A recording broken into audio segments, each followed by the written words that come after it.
vamos a empezar con la segunda fase de esta formación de ecografía torácica aplicada, en este caso la cardiología, ¿no?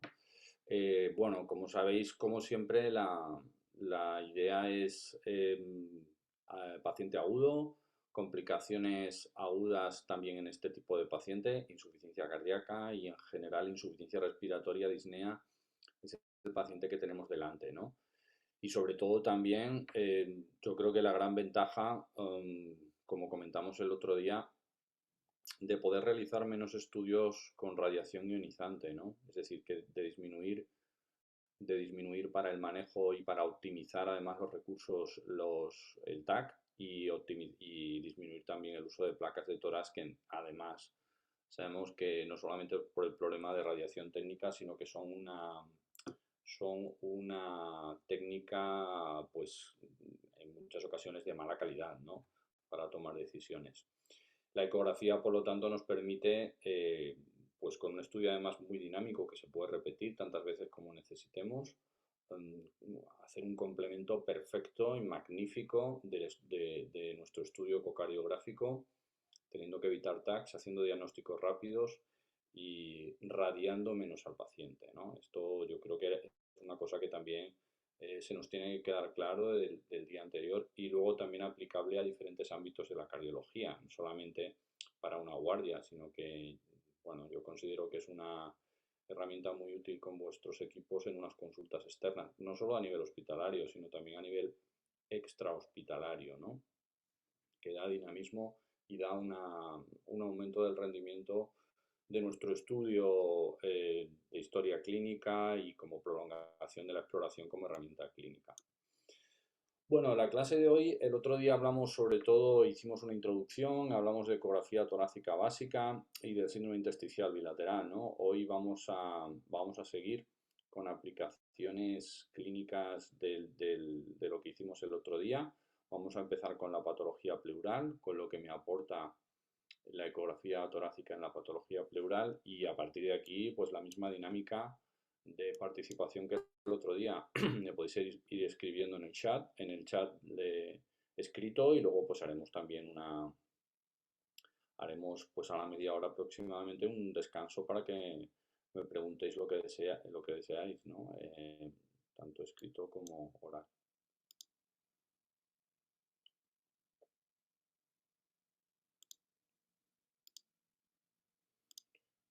Vale. Isabel, necesito compartir y no me da la opción de compartir. Perdona, Raúl.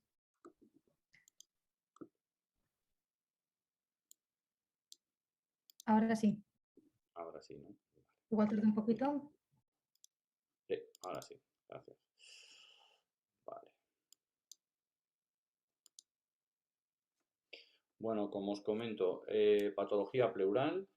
Vamos a empezar con el derrame pleural. El derrame pleural, como sabéis, a ver,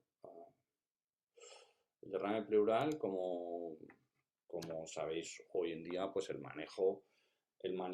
diagnóstico aporta muchísimo la ecografía, ¿no? Es algo que una placa de tórax supone nada más y nada menos que unos problemas diagnósticos de hasta un 30% de las ocasiones. No sabemos en muchas ocasiones con una placa de tórax cuánto componente hay de condensación y cuánto componente hay de derrame pleural. Y además, pues implica también al tratamiento y implica también la técnica para drenarlo si desde el punto de vista de situación clínica es necesario drenarlo. Obviamente con una ecografía en ese sentido vamos a evitar iatrogenias. Vamos a ver de qué características es el derrame. Es decir, muchas posibilidades nos da la ecografía en el manejo de este problema clínico. ¿Dónde vamos a explorar un derrame pleural? Pues por un tema exclusivamente de gravedad, obviamente en una zona de declive. Y una zona de declive en nuestras ventanas de ecografía torácica es la ventana 4 posterior o la ventana 6 si hacemos una valoración de 6 ventanas, pero generalmente es 4 posterior, ¿no?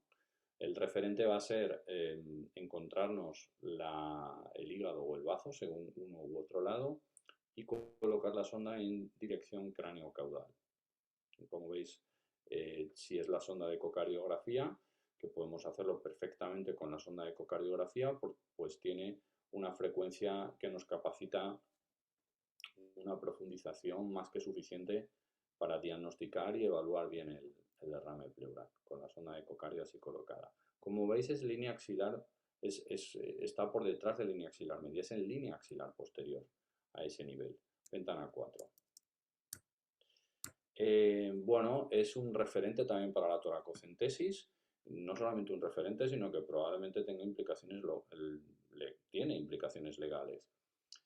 Menos mal que hacemos ecografía a la hora de realizar las toracocentesis, porque si no, tenemos un riesgo de iatrogenia encima, pues potencialmente mortal, porque cuando decidimos pinchar, sobre todo desde el punto de vista terapéutico, un derrame pleural, colocar un tubo a ciegas por referencias anatómicas externas es potencialmente poder llegar a introducir un trocar o un tubo en el hígado o en el bazo.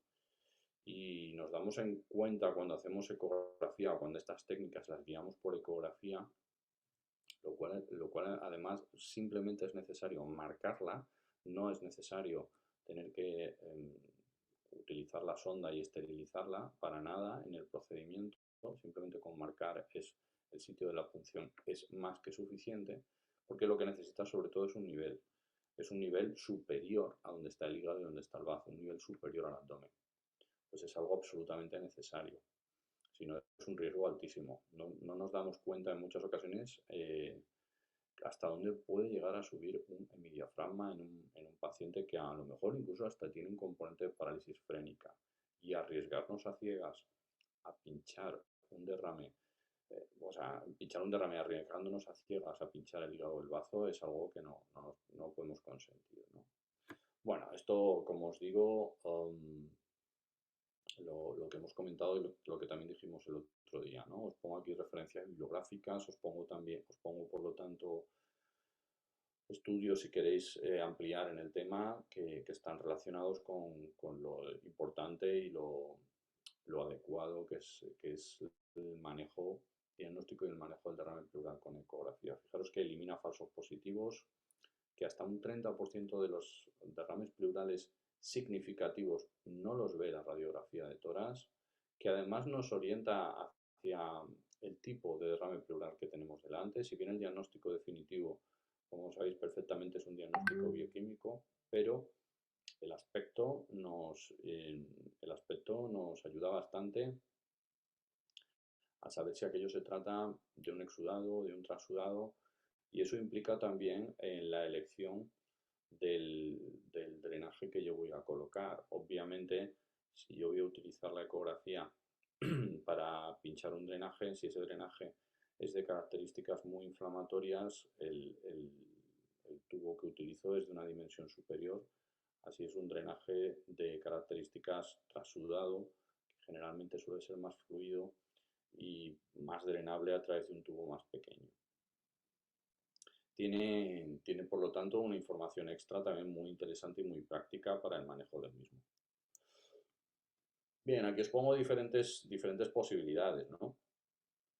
Lo que tenéis arriba a la izquierda es un exudado. Un exudado de todas maneras que no está muy coleccionado. Como veis ahí, esa imagen panalizada de tractos de fibrina es sugerente de ser un exudado. Bueno, eso significa que seguro que va a ser un líquido espeso y además también para la etiología pues tenéis que relacionarlo obviamente con la situación clínica del paciente. Si existe una neumonía podría ser perfectamente un derrame paraneumónico. La imagen que veis arriba a la derecha es un hemotórax. Como veis ahí hay ese piqueteado, esos puntos que veis ahí como de bajo flujo pues indican el típico bajo flujo sanguíneo que se provoca, que se puede ver por ecografía, ¿no? Y así se ve un hemotórax. Lo que tenéis en el centro sí que es un derrame paraneumónico, pero ya en situación de empiema, tremendamente espeso y coleccionado, con lo cual prácticamente no sé dónde empieza el derrame y dónde acaba. No sé dónde empieza el derrame y dónde acaba para ser parénquima pulmonar, porque en este caso no puedo diferenciarlo. Es decir, está tan tremendamente solidificado que ya prácticamente tiene la misma ecogenicidad que el parénquima. Y para esto sí que tengo que tirar de realizar un TAC de tórax porque la ecografía me va a dar la misma ecogenicidad entre el derrame y la condensación. Lo que tenéis abajo a la izquierda es el clásico derrame pleural de una insuficiencia cardíaca, es decir, una imagen totalmente anecoica con el pulmón adyacente condensado de forma pasiva, con un patrón C, la típica teletasia pasiva de un derrame pleural de insuficiencia cardíaca. Podremos estimar también la cantidad de líquido, como vamos a ver a continuación. Y la imagen de la derecha pues es un derrame pleural también pues severo, porque no veo prácticamente en línea axilar posterior ni siquiera el parénquima pulmonar. Y bueno, ahora veremos cómo se evalúa. Bien, el método más referenciado y más utilizado en ecografía es el método de Balick. Es una correlación pues realizada, es una correlación de cantidad de líquido, no de indicación de toracocentesis, porque la indicación de la toracocentesis es clínica. Por lo tanto, aquí tengo cantidad de líquido y ya está. Y esa cantidad de líquido que yo voy a estimar de forma cuantitativa, llegando, pues no es exacta, obviamente, porque el derrame pleural, como otras cosas en ecografía, se parecen a algunas figuras geométricas, un derrame pleural geométricamente no se parece a nada.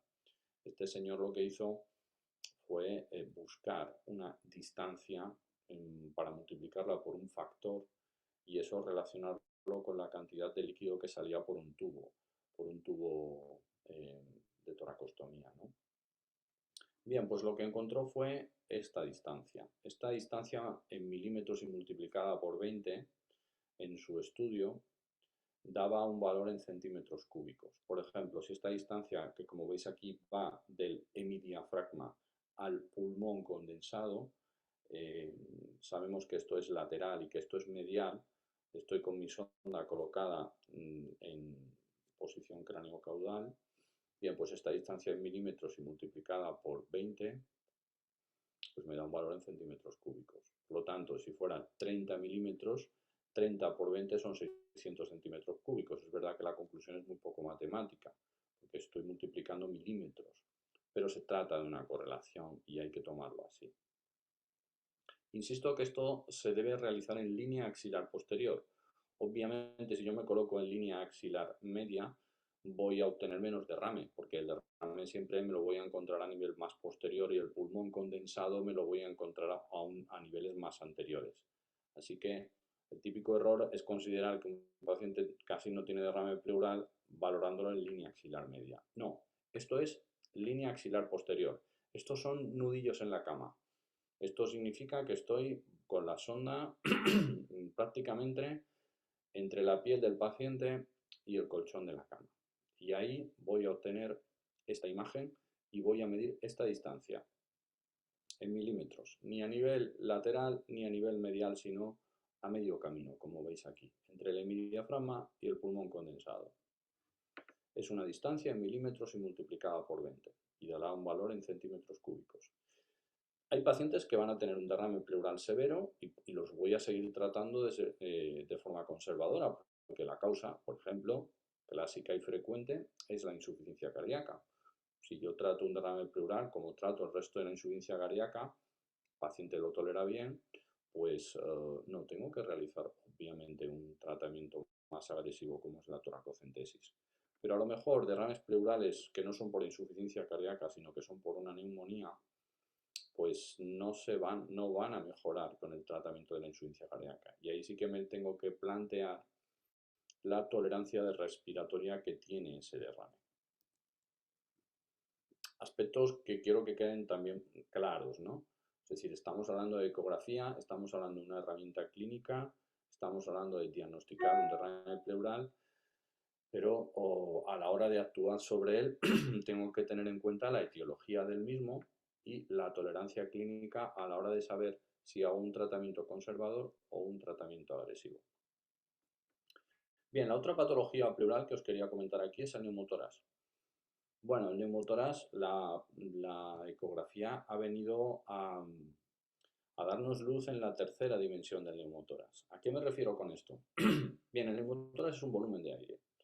La placa de tórax, cuando hacemos solo placa de tórax para diagnosticar o descartar un neumotórax, tenemos que recordar que no lo evalúa de forma completa. La placa de tórax tiene solamente dos dimensiones, la dimensión superior y la dimensión lateral del neumotórax, pero la anteroposterior no lo tiene.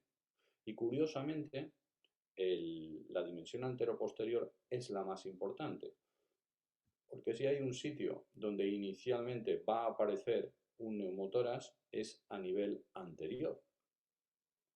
Es a nivel anterior y además es el último sitio donde va a haber aire cuando yo coloque un drenaje, a nivel anterior en un paciente tumbado o a nivel anteroapical en un paciente semisentado.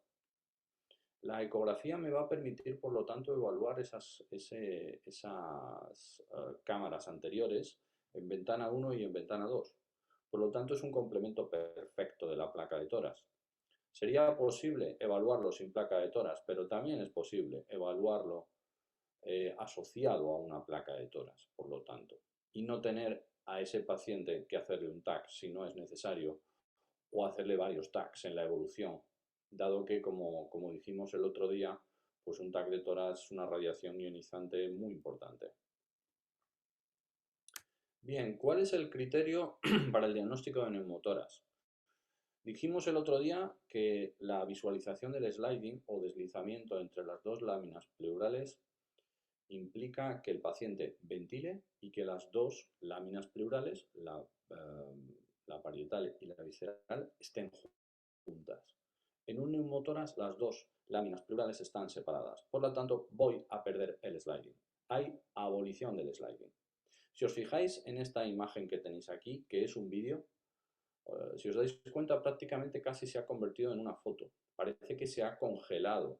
Ese patrón A que vimos el otro día en varias ocasiones se ha congelado. De hecho, la línea pleural que visualizáis ahí pegada a la caja torácica es como si hubiera perdido color, no es tan blanca, es un blanco más tenue, ¿no? Y además es como si lo hubiera pegado con pegamento al tórax. Ya no se desliza sobre ella, sino que se desliza, sino que se mueve con el tórax. Esto es a lo que se denomina abolición del sliding. Esto se conoce también como un patrón A, pero es un patrón A'. El patrón A' es un patrón A sin sliding. Lo podemos ver en el neumotórax y en las intubaciones orotraqueales selectivas. A la hora de intubar un paciente, cuando progresamos el tubo y el paciente está en apnea y no ventila el pulmón izquierdo, porque por anatomía la tendencia es que un tubo orotraqueal se meta en el bronquio derecho y deje de ventilar el izquierdo. Ahí veríamos también abolición del sliding. Obviamente el diagnóstico diferencial es sencillo, porque aunque lo dan estas dos circunstancias, desde el punto de vista escenario clínico, son dos circunstancias totalmente diferentes, son dos momentos totalmente diferentes. Por lo tanto, cuando veamos esto, pues el paciente tiene un neumotórax. Esto es muy útil también, por ejemplo, en la punción de vías venosas centrales, yugulares y subclavias, cuando existe el riesgo o la posibilidad, si han sido difíciles de canalizar, el riesgo o posibilidad de que haya habido un neumotórax, pues simplemente visualizando el sliding a estos niveles en ventana 1 del emitórax donde yo haya hecho el intento de canalizar una vía central, pues puedo descartar rápidamente que el paciente tenga un neumotórax. Esta es la visualización bidimensional, es la visualización en el modo 2D.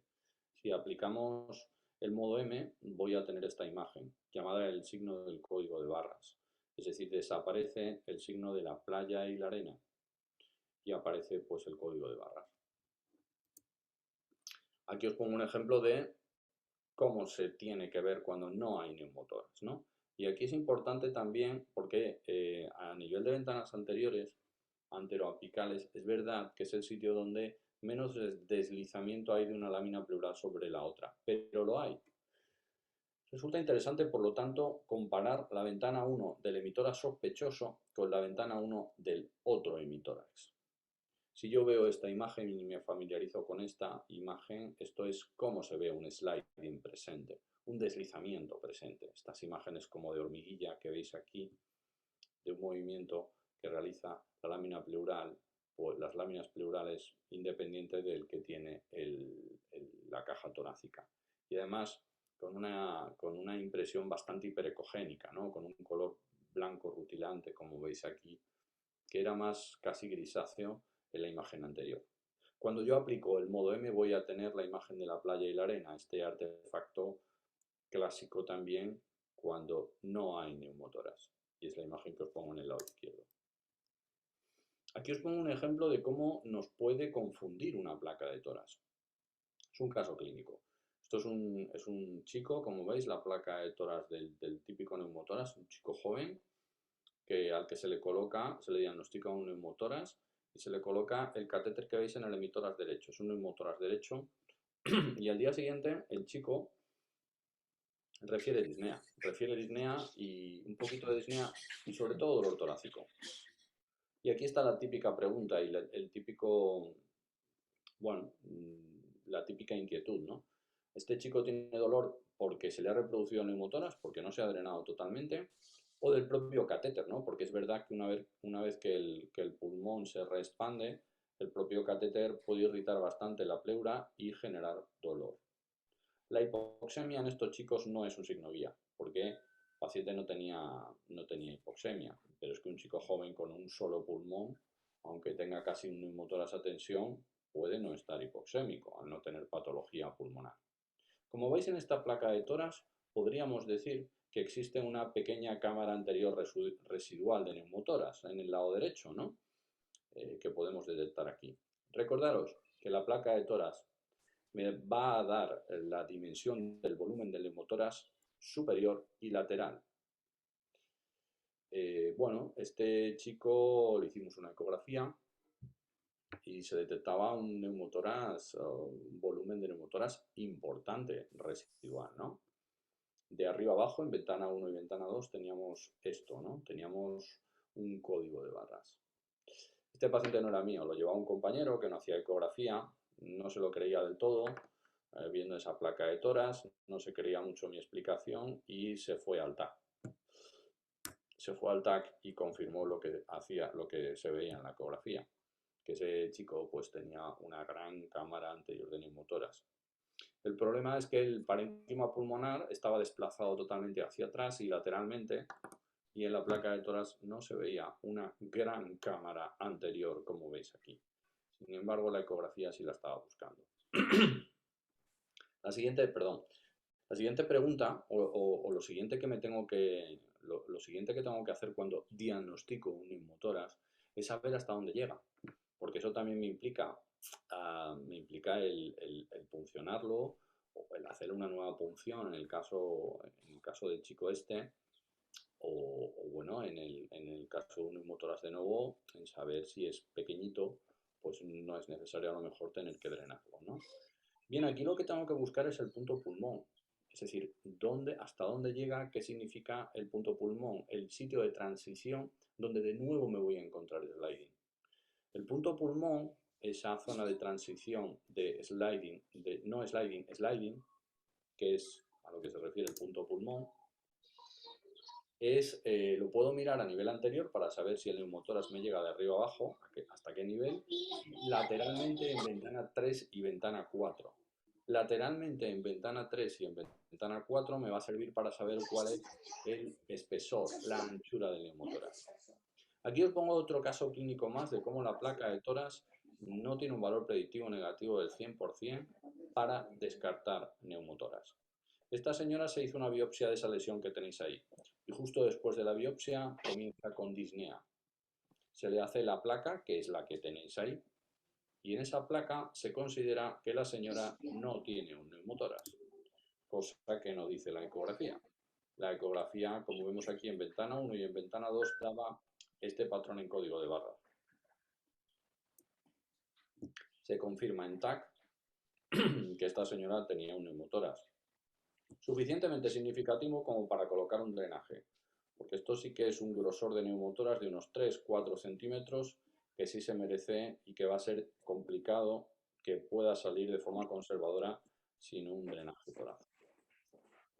Este es el punto pulmón que os he comentado antes. El punto pulmón es la zona de transición.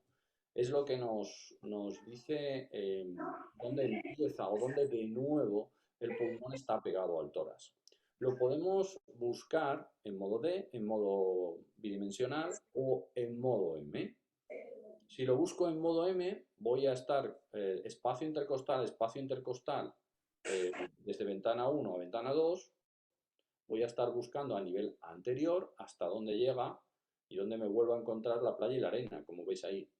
Y luego, para saber el espesor, me voy a ir a ventana 3 y ventana 4 a buscar también si más anterior o más posterior me vuelvo a encontrar la playa y la arena.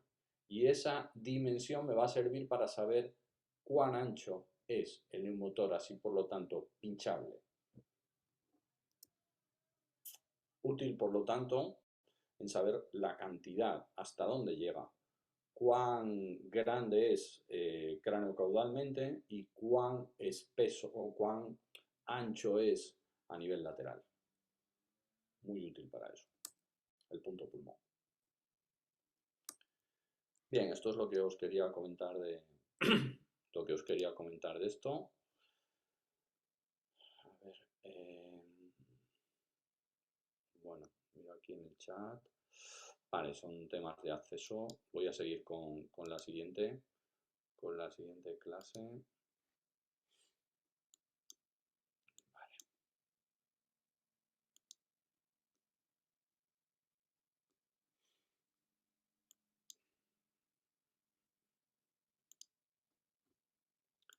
Mientras la voy abriendo, si tenéis alguna duda, si queréis escribir algo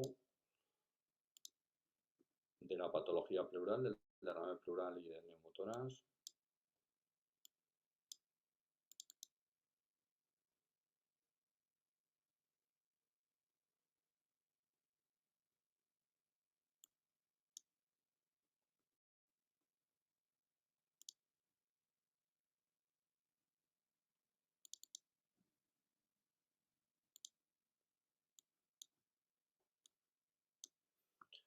Bueno, ahora vamos a hablar un poquito de disfunción diafragmática, ¿no? Vamos a compartir.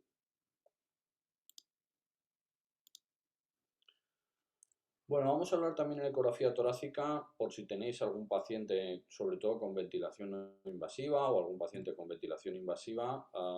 Y aquí nos vamos a centrar en el componente ventilatorio que tienen nuestros pacientes, ¿no? Que yo creo que desde el punto de vista práctico es el gran olvidado, ¿no? Estudiamos muy bien el parénquima, incluso la pleura, pero hay ocasiones en las cuales no somos conscientes de que el diafragma casi no lo estudiamos, o cuando llegamos a él o cuando nos fijamos en la patología ventilatoria o en el componente ventilatorio de nuestra disnea, ya es en fases muy tardías, ¿no? O sea, cuando el paciente francamente lo vemos taquipneico, haciendo respiración abdominal, cuando sube un carbónico en una gasometría.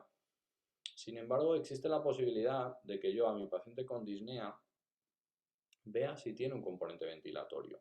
Y es que la hipoventilación es un acompañante del componente de mi disnea en muchas ocasiones. Y es que los pacientes desnutridos, los pacientes pues atróficos, encamados, estos pacientes prácticamente todos tienen un componente ventilatorio en su disnea. O pacientes que incluso han tenido un ictus, ¿no?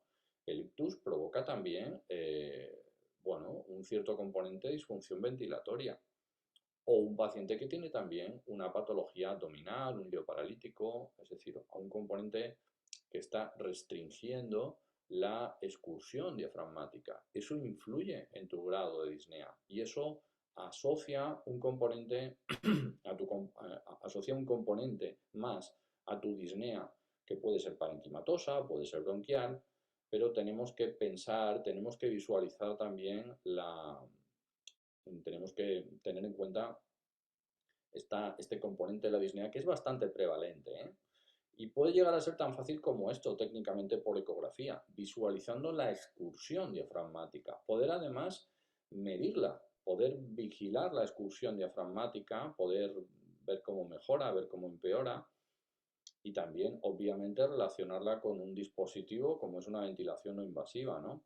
A veces podemos pensar que un paciente necesita Optiflow, necesita oxígeno alto flujo, y puede que sea insuficiente, porque el oxígeno alto flujo lo que es necesario es para, bueno, para situaciones de shunt, para situaciones en las que yo precise abrir sobre todo lóbulos inferiores que están cerrados, pero el Optiflow va a ayudar más bien poco a ventilar al paciente. Si yo tengo un componente ventilatorio, lo que le tengo que poner es BiPAP. Bueno, está en la conferencia de consenso también el uso de la ecografía torácica en el paciente agudo, obviamente, la valoración diafragmática por ecografía. Además, en ventilación mecánica, en los pacientes de cuidados intensivos tiene bastantes utilidades. Entre ellas, pues está también el tener al paciente con una PIP óptima, es decir, tenerlo con unas presiones óptimas para tener el pulmón abierto. Aquí os pongo ejemplos de cómo se ventila a un paciente que no tiene las presiones adecuadas, que tiene las presiones insuficientes o que tiene la PIP insuficiente. Las dos imágenes de la izquierda, como veis, son condensaciones segmentarias durante el ciclo respiratorio. Esto lo que quiere decir es que cuando un respirador está actuando durante el ciclo respiratorio, el pulmón, hay zonas que se abren, se cierran, se abren, se cierran. Esa apertura y cierre de segmentos pulmonares provoca lesión inflamatoria, provoca daño pulmonar en relación con la ventilación mecánica. Eso lo que te está diciendo es, déjame abierto, auméntame la PIP para que me quede abierto y no me estés continuamente abriendo y cerrando durante los volúmenes del ciclo respiratorio. Bien, pues esto se puede ver por ecografía. Son las dos imágenes de la izquierda, la superior y la inferior. En el momento que yo subo la PIP del paciente, lo que se llama una maniobra de reclutamiento, veis que durante el ciclo respiratorio en las dos imágenes de la derecha, la superior y la inferior, el pulmón está abierto. Ya puede tener líneas B o ya puede ser un patrón A, pero está abierto. Sin embargo, las dos imágenes de la izquierda se están abriendo y cerrando durante el ciclo respiratorio. Y esto no es bueno. Esto sí que provoca lesión inflamatoria por cizallamiento. Bien, la ecografía, la valoración diafragmática y la valoración por ecografía ha sido muy importante en países que tienen mucho desarrollo de ecografía torácica desde sus áreas de urgencias como es Italia. Porque Italia prácticamente es uno de los padres de la ecografía torácica y está bastante integrada en sus áreas sanitarias. Y han hecho prácticamente toda la pandemia con ella, evitando pues muchas placas de tórax y muchos TACs en los pacientes. Se han podido optimizar recursos también a la hora de indicar decúbitos pronos o descartar esos decúbitos pronos en los pacientes, ¿no? Desde el concepto de que un decúbito prono es un mecanismo para abrir pulmón cerrado. Por lo tanto, cuando se encontraban pacientes con neumonía por coronavirus con pulmón con patrón B, no se hacía decúbito prono. Se hacía decúbito prono cuando te encontrabas patrón C. Patrón C, dijimos el otro día que es pulmón cerrado. Por lo tanto, la cosa que, bueno, que no te va a permitir hacer la placa de tórax. La placa de tórax no vas a tener claro la cantidad de condensación que tiene un paciente, si tiene más o menos condensación. En muchas ocasiones vas a ver ahí una mezcla de infiltrado-condensación y va a ser muy complicado decidir si un paciente va a ser respondedor o no respondedor al decúbito prono. Recordemos que poner boca abajo a los pacientes suele ser un poco por estadística unas posibilidades de éxito de mejora de la oxigenación de un 50%. Pero es que precisamente ese éxito del 50% pasa por encontrarte pulmón condensado, pulmón cerrado, patrón C en ecografía pulmonar. Es la imagen que veis abajo a la izquierda. Si te encontrabas un patrón así en la neumonía por coronavirus, ese paciente potencialmente tiene posibilidades de responder al decúbito prono. Le dabas la vuelta, disminuías sobre ese pulmón todo lo que es el peso de toda la caja torácica. Es una parte del pulmón que recordamos que está muy bien perfundida y si la conseguíamos abrir y ventilar, pues había una importante mejoría de la hipoxemia, del intercambio gaseoso. ¿Eso qué significaba? Pues que con un ecógrafo habíamos ahorrado placas de tórax, traslados al TAC, posibilidad de difusión de la infección por coronavirus en los hospitales en pleno momento de pandemia, donde los recursos ya sabéis que eran lo que eran, ¿no? Bueno, también se ha utilizado para saber cuál es en ventilación mecánica, cuál es la respuesta al prono justo nada más hacerlo, ¿no? Y es que existe la posibilidad también de hacer un ecotorácico con el paciente en decúbito prono. En este caso, como veis ahí, cambian las ventanas, ¿no? Son ventanas periescapulares. Y aquí os pongo precisamente uno de los estudios en una de las revistas, en dos de las revistas más importantes de medicina intensiva, que te dicen precisamente si un paciente va a responder al prono debido a que es una técnica que se realiza durante 12 horas. Es una técnica que dificulta bastante el manejo de estos pacientes, porque una vez que los pones boca abajo, pues el manejo no es muy adecuado del resto de medidas que puedas tomar en cuidados intensivos, ¿no?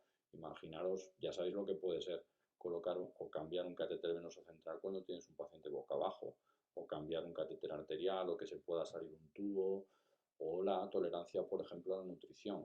Es un problema. Entonces, si tienes una técnica que te está diciendo que el paciente no va a responder mucho al prono ya a la hora de haberle dado la vuelta, pues ya resulta bastante interesante, bastante práctico, por lo tanto, ese pronóstico, porque inmediatamente si no responde, si vemos que no va a responder con el resto de las horas, pues ya le podemos poner otra vez en la posición normal, ¿no? En decúbito supino.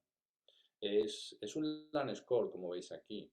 Es un LAN score que, como vimos el otro día, son de 0 a 3 puntos, en este caso con estas ventanas de decúbito prono. Y este estudio pues, nos viene a decir que si justo realizando un LAN score después del decúbito prono, habrá un LAN score determinado. Si a las 3 horas no ha mejorado 7 puntos en estas ventanas que veis aquí, ese paciente no va a responder al prono y desde ese momento ya le podemos dar la vuelta y ponerlo en decúbito supino. Fijaros, por lo tanto, qué interesante también es para esto, ¿no? Y luego para sacar a los pacientes de un respirador, tanto de invasiva como de una respiración no invasiva. Bueno, el sacar a un paciente de un respirador es algo que hay que hacer bien. No tenemos todavía la bolita mágica, ¿no? Debido a que si no lo hacemos bien y volvemos hacia atrás, es decir, si volvemos a reintubar al paciente o lo volvemos a recolocar con ventilación no invasiva, estamos empeorando el pronóstico.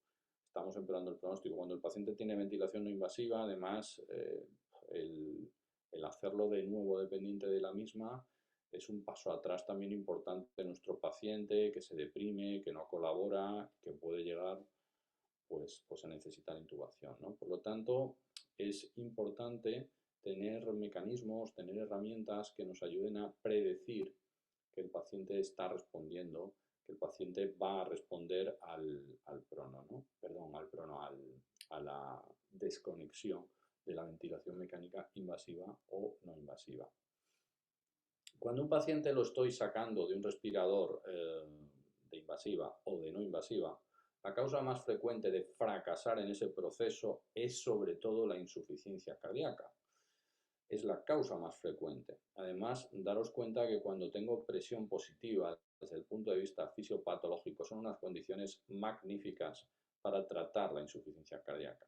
Bien es sabido y conocéis perfectamente que la CPAP es un magnífico tratamiento, la presión positiva en general, de la insuficiencia cardíaca, dado que disminuye la precarga, disminuye la poscarga. Encima, si el paciente está sedado y tiene ciertos niveles también de morfina, pues eso también disminuye el retorno venoso, disminuye la precarga y además también disminuye la demanda de oxígeno, con lo cual son unas condiciones magníficas para mejorar en cuanto a una insuficiencia cardíaca. Pues imaginaros todo eso justo a la inversa. Es decir, como decimos nosotros, vamos a sacar el tren de aterrizaje, significa despertar a un paciente, quitarle sedación, que ese paciente de pronto se vea que tiene que respirar solo, se pone ansioso, taquicárdico, hipertenso, de pronto le quito o hago una prueba y le quito la presión positiva y rápidamente ese paciente le quito la presión positiva, así que le aumento bruscamente la precarga y la poscarga. Es decir, que este proceso se convierte en una verdadera ergometría, que como ese paciente de base tenga una cardiopatía significativa, tengo que estar muy pendiente porque en ese momento y en ese proceso lo puedo meter en insuficiencia cardíaca. Y si no me doy cuenta en una fase muy precoz, a las pocas horas de desconectarlo de cualquier ventilación mecánica invasiva o no invasiva, puede que esté volviendo hacia atrás. La otra causa frecuente es una insuficiencia ventilatoria. Y la insuficiencia ventilatoria la voy a mirar sobre todo en el diafragma. Y luego existe un tercer grupo de causas que te hacen volver hacia atrás, que digamos no son predecibles por ecografía. Obviamente hay situaciones, hay escenarios clínicos no predecibles, y que es que un paciente te haga un tapón de moco, que un paciente haga un broncoespasmo de forma absolutamente espontánea, sobre todo estos pacientes broncópatas que tienen facilidad de hiperreactividad bronquial y de forma no predecible, pues te hacen un broncoespasmo. Bien, esto tú no lo puedes predecir por ecografía. Lo que sí puedes predecir por ecografía es que un paciente se te esté metiendo en fallo después de quitar la presión positiva o estar para quitarla, y también visualizar si esos diafragmas se ventilan bien, se mueven bien, ¿no? Estos son los criterios clásicos para extubar un paciente. Tiene que tener un buen intercambio gaseoso para progresar en la extubación, tiene que tener una PIC baja. Lo suyo es que tenga buena capacidad espontánea, que esté más o menos bien despierto para poder ventilar bien, es decir, que no tengas efectos de sedantes. Lo suyo es que no tengas drogas vasoactivas. Estos son los criterios más utilizados, pero estos criterios no te predicen que vaya a ir bien. Por lo tanto, es útil asociarle la ecografía. Y el momento ideal en ventilación invasiva es una ventilación espontánea. Y el momento es el famoso tubo en T. Y el momento ideal cuando tienes una ventilación no invasiva es justo antes o justo en el momento en el cual los requerimientos que tú le estás dando a ese paciente de ventilación no invasiva sean los menos posibles. Es en ese momento donde vamos a hacer la ecografía, sea ese momento para poder establecer cuál es la situación pulmonar y cardíaca de ese paciente. Bien, aquí os pongo un ejemplo de estudios realizados en tubo en T. Pacientes que vamos a sacar de un respirador y como de pronto, como veis en el flujo mitral, pues hay un patrón restrictivo de llenado mitral, hay unas velocidades altísimas de llenado mitral, y eso además se asocia de un patrón B de distribución cardiogénica. Es decir, es que en el momento del tubo en T ese paciente me está haciendo un edema pulmonar cardiogénico, a lo mejor en una fase inicialmente oligosintomática, pero que eso progresando se va a meter ese paciente en un verdadero edema pulmonar cardiogénico clínico. Yo lo puedo detectar, por lo tanto, en una fase subclínica inicial, y si no me doy cuenta, una tensión arterial aumentada, una situación de ansiedad justo después de la extubación o justo después de la desconexión, me puede llevar a la reintubación, a la reconexión. Y la reconexión, insisto, es un gran paso atrás en el pronóstico de nuestro paciente. Las condiciones ecocardiográficas y hemodinámicas de un paciente en ventilación mecánica son muy diferentes. El ecocardio es muy diferente a la situación en ventilación espontánea, porque las condiciones hemodinámicas, como hemos comentado antes, cambian radicalmente. Nuestro eco puede ser muy diferente, sobre todo en Doppler y sobre todo también en eco pulmonar, donde, como veis ahí, pues aparecen las líneas B y son visualizables, incluso, como veis ahí, con una sonda de ecocardiografía. Cuando empezamos con esto de la ecografía pulmonar y hacíamos ecocardio, creíamos que la sonda se nos había roto. Aparecían estas imágenes, como veis aquí, estos artefactos que, como vimos el otro día, son líneas B, y creíamos que teníamos algún problema con la sonda. Venía el técnico del equipo y nos decía que no, que es que la sonda iba bien, ¿no? Y te dabas cuenta y tuvo que venir el doctor Lichtenstein para decir que este artefacto es cómo se ve el edema pulmonar por ecografía, ¿no? Bueno, todas estas situaciones hemodinámicas son las que cambian cuando yo a un paciente le hago una prueba en T, es decir, le quito la ventilación mecánica y hago una prueba en ventilación espontánea durante unos minutos, ¿no? Estos son estudios realizados por anestesistas franceses que llevan unidades de cuidados intensivos y además que miden por ecocardiografía estos cambios que hay de presión positiva a ventilación espontánea. Como veis aquí, los más interesantes en este sentido no son estudios estructurales ecocardiográficos ni estudios de la función sistólica, sino que son estudios sobre todo Doppler, donde quizás lo que más interesa es la relación E-tisular, como veis aquí, con una significación estadística tremenda a la hora de preextubar a un paciente, como veis, como una relación E' elevada en ese momento te puede abocar a un fracaso en la desconexión de ventilación mecánica del respirador. Son estudios ecocardiográficos realizados en ese momento, son cuando el paciente estamos a punto de sacarle un respirador y por lo tanto es una valoración para el winning de ventilación mecánica muy interesante, como veis aquí, ¿no? En pacientes cardiópatas es absoluto y totalmente necesario realizar esta valoración porque te puedes adelantar, ya puedes iniciar un tratamiento de insuficiencia cardíaca en estos pacientes para no abocarte a una reintubación, ¿no? A una reconexión de ventilación mecánica. Bueno, la ecografía pulmonar también en este sentido, como hemos visto el día anterior, que era muy rápida y muy inmediata la aparición de las líneas B, prácticamente en pocos minutos, incluso segundos, podríamos decir, los cuales hay una presión en el capilar pulmonar elevada, rápidamente esa sufusión de líquido en el intersticio que puede haber desde el capilar pulmonar, yo la puedo visualizar por ecografía incluso antes de escuchar crepitantes. Y por lo tanto, el eco pulmonar se convierte en una herramienta muy útil, muy rápida, muy aguda y que yo también la puedo estudiar en los pacientes a los que estoy desconectando de un respirador de no invasiva o de un respirador de invasiva. Y esto lo puedo catalogar todavía mejor que con ecocardiografía, con eco pulmonar, me refiero. La ecocardiografía simplemente nos va a dar información acerca de las presiones de llenado de ventrículo izquierdo, acerca de la precarga de ventrículo izquierdo. Pero si ese paciente asocia un derrame pleural o una atelectasia, eso no me lo va a catalogar solo la ecocardiografía.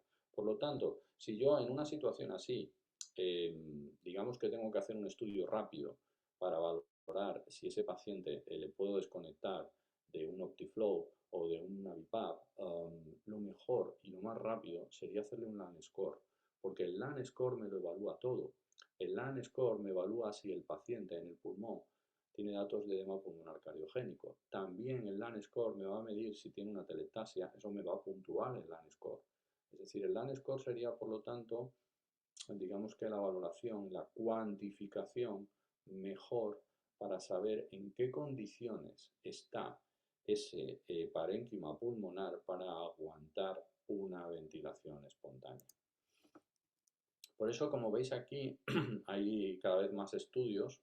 En este caso, lo que te vienen a decir sobre ventanas de 6 puntos, es decir, sobre 36 puntos, te vienen a decir que cuidado con extubar a pacientes o con desconectar a pacientes que tengan más de 17 puntos sobre 36. Si hablamos de ventanas de 4 ventanas de LAN score, vendría a decir 12 sobre 24. Y eso es fácil de entender que es un 50% de los dos parénquimas pulmonares. La conclusión de estos estudios es, ojo con desconectar a un paciente de una ventilación mecánica invasiva o no invasiva con más del 50% de la afectación del intercambio gaseoso a nivel pulmonar, ya sea por una condensación, por lesiones residuales, por fallo cardíaco, por lo que sea. Es decir, el estudio complementario ecocardiográfico te puede decir, obviamente, si hay un componente de insuficiencia cardíaca, pero el estudio de ecografía pulmonar también a través del ANSCOR te va a permitir evaluar la cantidad de afectación del intercambio gaseoso en los dos pulmones que tiene el paciente. Por lo tanto, utilizamos el LAN score para recomendar desconexiones de ventilación mecánica invasiva o no invasiva. Y más o menos los estudios te vienen a decir que la valoración para seguir adelante por LAN score que sea mejor que el 50% de los dos pulmones. Incluso hay algunos estudios en desconexiones de ventilación mecánica que te dicen que en cuanto a significación estadística es incluso superior en este momento y en este escenario clínico a la ecocardiografía.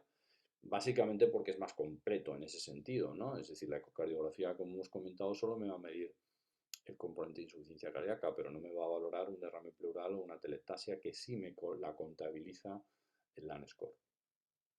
Por ese motivo, pues probablemente es por lo que el LAN score está colocado bastante bien en las desconexiones de estas terapéuticas de presión positiva. Estos son varios de los estudios, paso un poco rápido sobre ellos, los tenéis en las presentaciones. Si queréis verlos, pues son, como veis, Intensive Care, Anesthesiology. Si os interesa mucho este tema y tenéis este tipo de pacientes también en vuestras unidades y esta posibilidad, pues ya sabéis que estos dispositivos los podéis ecoguiar también a la hora de tomar la decisión de desconectarlos, pues con bastante criterio, ¿no? Y realizando sobre todo, como veis aquí, LAN score. LAN score, ecografía torácica, con 4 ventanas en cada emitoras es suficiente. Claro, porque es que con el LAN score lo valoráis todo. Con el LAN score valoráis y sumáis en un número en los dos emitoras la posibilidad de que tenga atelectasias, el derrame pleural que genera atelectasias pasivas, el componente de insuficiencia cardíaca, que ya sabéis que suele generar patrones B y eso puntúa en el LAN score, ¿no? Bien, todo esto lo aumenta el LAN score. Situaciones de hipoproteinemia, que también severa, es nutrición severa, que suele generar derrames pleurales, balances muy positivos, que genera también derrames pleurales, y eso condiciona atelectasias pasivas, y eso puntúa en el LAN score. Cuanto más LAN score, peor. Y para la desconexión de ventilación mecánica invasiva o no invasiva, pues más de 12 puntos sobre 24 es una zona de alto riesgo. Aquí os pongo ejemplos de pacientes que van a ser extubados, ¿no?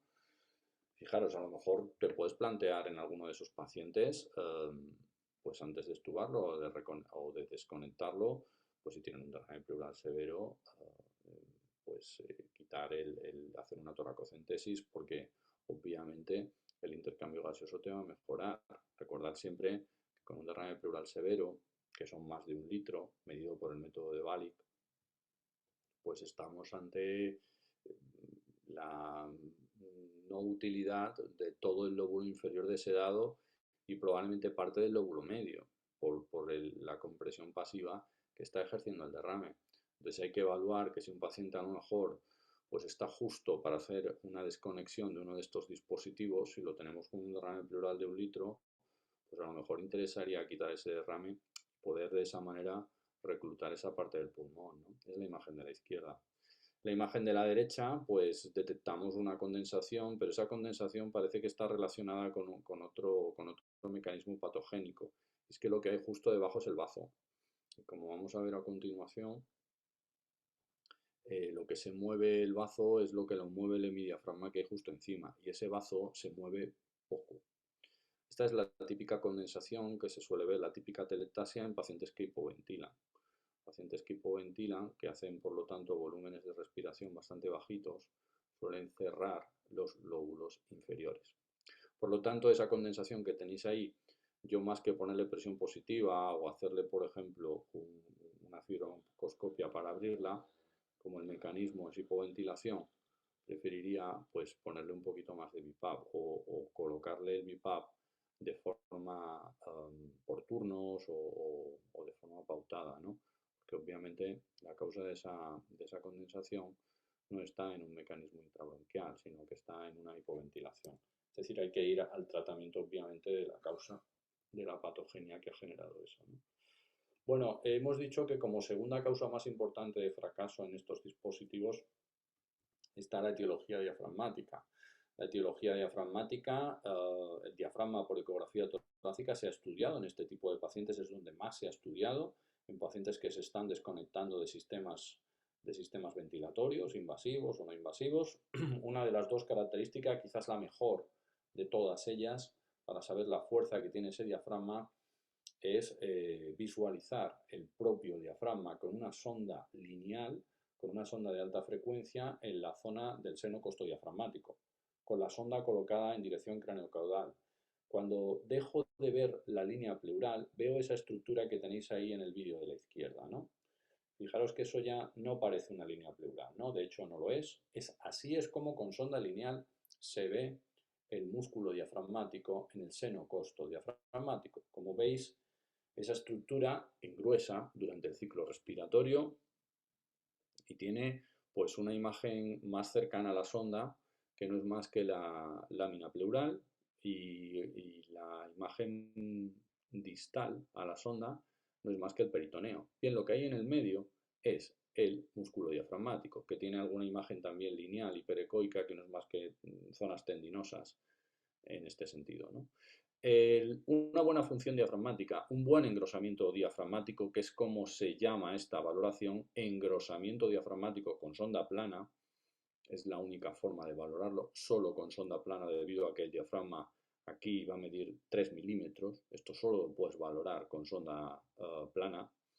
Bien, un buen engrosamiento y por lo tanto una buena función diafragmática es que durante el ciclo respiratorio el grosor de esa estructura varía en más de un 36%. Si no es así, hay un componente hipoventilatorio.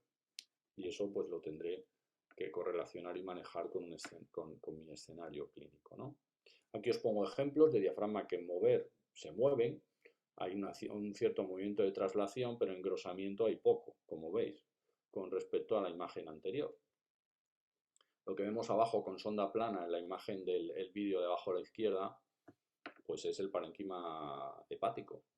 Y como veis, lo que hay justo encima, esas dos líneas y esa imagen de músculo en el medio, pues es el diafragma. Pero veis que hay un cierto movimiento traslacional, pero engrosamiento más bien hay poco, ¿vale? Por lo tanto, es la mejor medida que existe por ecografía de la valoración de la función diafragmática, porque es además una medida pura de función diafragmática. Fijaros qué diferencia con esta que tenéis ahí, ¿no? Que es la que hemos visto antes.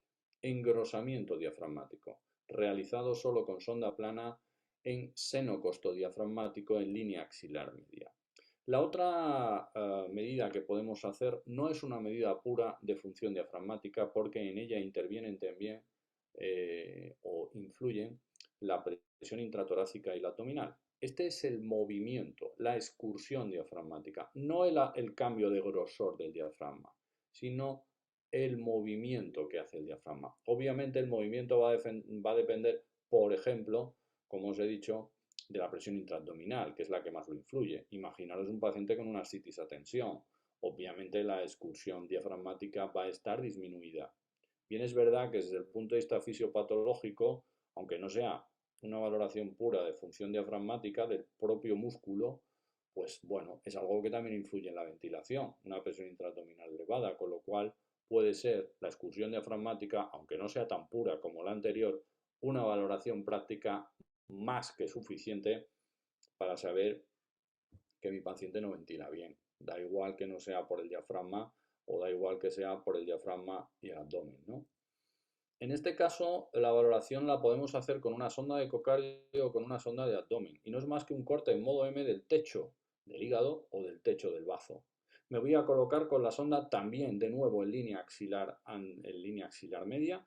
Aunque hay estudios realizados en hipocondrio derecho, yo recomiendo acostumbrarse a hacerlo en línea axilar media, debido a que en hipocondrio derecho a veces te encuentras muchos artefactos de aire, porque en esa zona generalmente hay mucha tripa y a veces esa tripa puede llevar aire. Sin embargo, en línea axilar media es más difícil encontrarse con el artefacto aéreo. Por eso recomiendo que esa sea la mejor ventana para valorar esto. Bueno, me voy a colocar con la sonda de ecocardio o con la sonda de abdomen a ese nivel, en dirección con la sonda craneocaudal, y como veis voy a hacer un corte en modo M del techo del hígado. Es muy fácil y muy simple de entender. Una parálisis frénica del lado derecho es visualizar que el hígado no se mueve. Fijaros al final qué simple. Lo que se mueve el hígado es lo que lo mueve el diafragma, que está justamente por encima. Si el hígado no se mueve, estamos ante una parálisis frénica. Y la parálisis frénica es muy frecuente, no simplemente la congénita, sino es que el nervio frénico, en cualquiera de sus dos lados, derecho e izquierdo, tiene un recorrido muy, muy, muy largo. Y ese recorrido va por el mediastino. Concretamente, patología mediastínica tan prevalente como pueden ser adenopatías, y sobre todo aquí, digamos que el más típico que lo hace es el linfoma torácico. Las adenopatías pueden comprimir ramas del nervio frénico y de pronto paralizarnos paralizarnos un diafragma por esa propia adenopatía. Es algo que puede ser algo muy simple, ¿no? O muy, que parece poco importante, ¿no? Y yo creo que se piensa poco en él, Pero fijaros qué importante es, debido a que si un paciente tiene paralizado el frénico de un lado, ya puedo tener el pulmón lo limpio que sea, ya puedo tener un pulmón lo abierto y lo patrona que tenga, que un pulmón no ventilado no sirve para el intercambio gaseoso. Un pulmón no ventilado es como ponerle un ventimás a un paciente en apnea, no sirve, al pulmón hay que ventilarlo. El pulmón que tiene una parálisis frénica no sirve para el intercambio gaseoso. Por lo tanto, fijaros lo importante y lo que hay que pensar en ello y lo importante que es el componente ventilatorio de las disneas que puedan tener nuestros pacientes, ¿no? Que al final a lo mejor puede ser la clave de esa sensación disneica que estoy buscando yo en mi paciente y que veo que no tiene claramente datos de insuficiencia cardíaca, no tiene ningún infiltrado patológico, pero ese paciente se encuentra disneico, ¿no?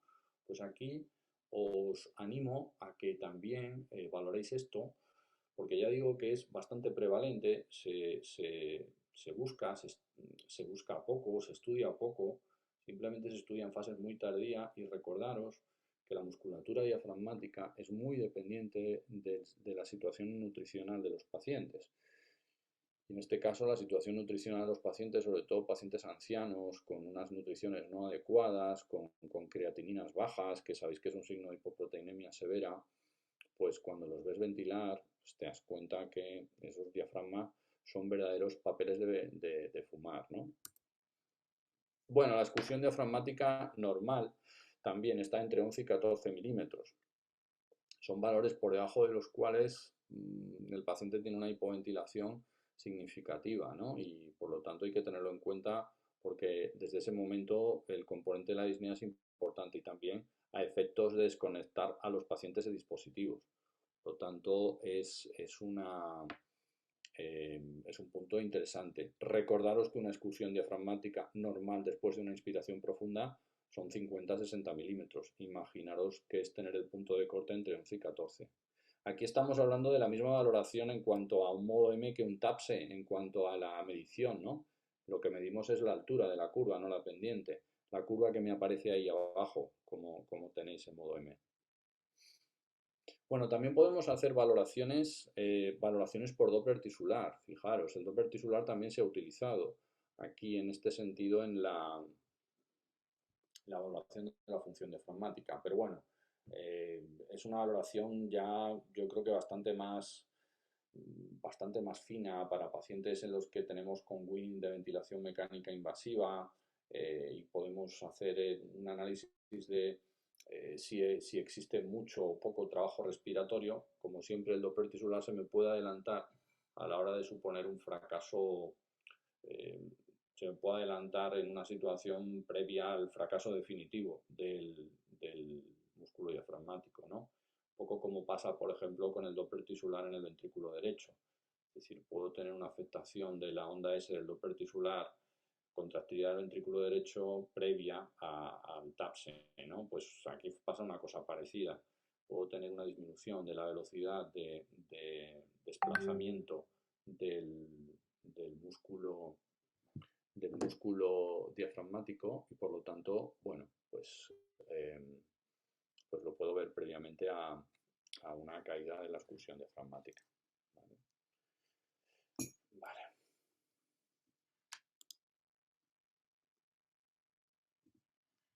Bueno, tengo aquí algunas preguntillas. Ahora os las respondo.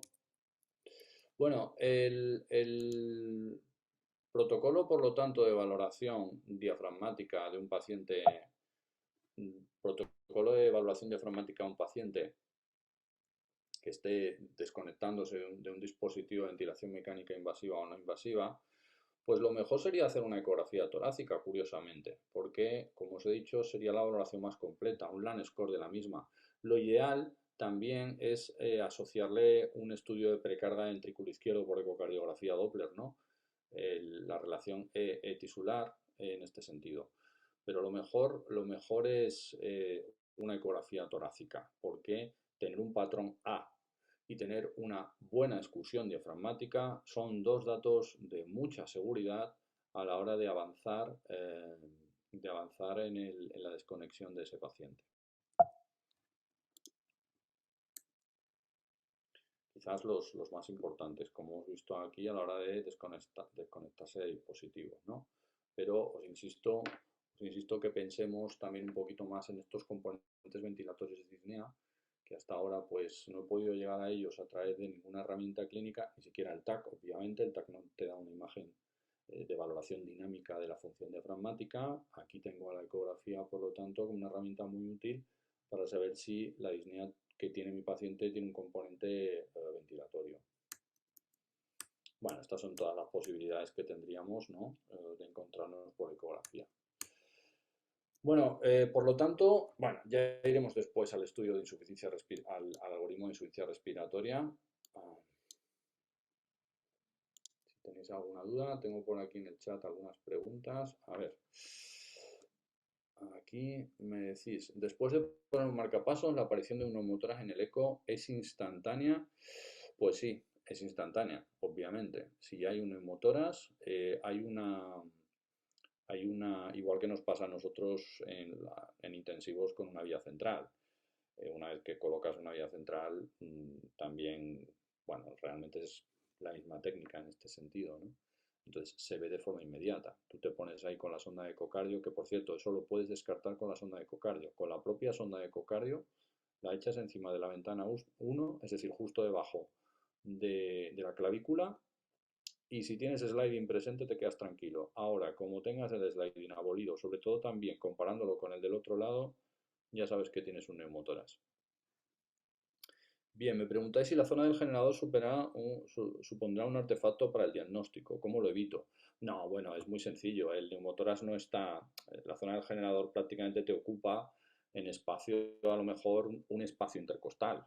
Pero el neumotórax no se te va a quedar en un espacio intercostal. Lo vas a tener.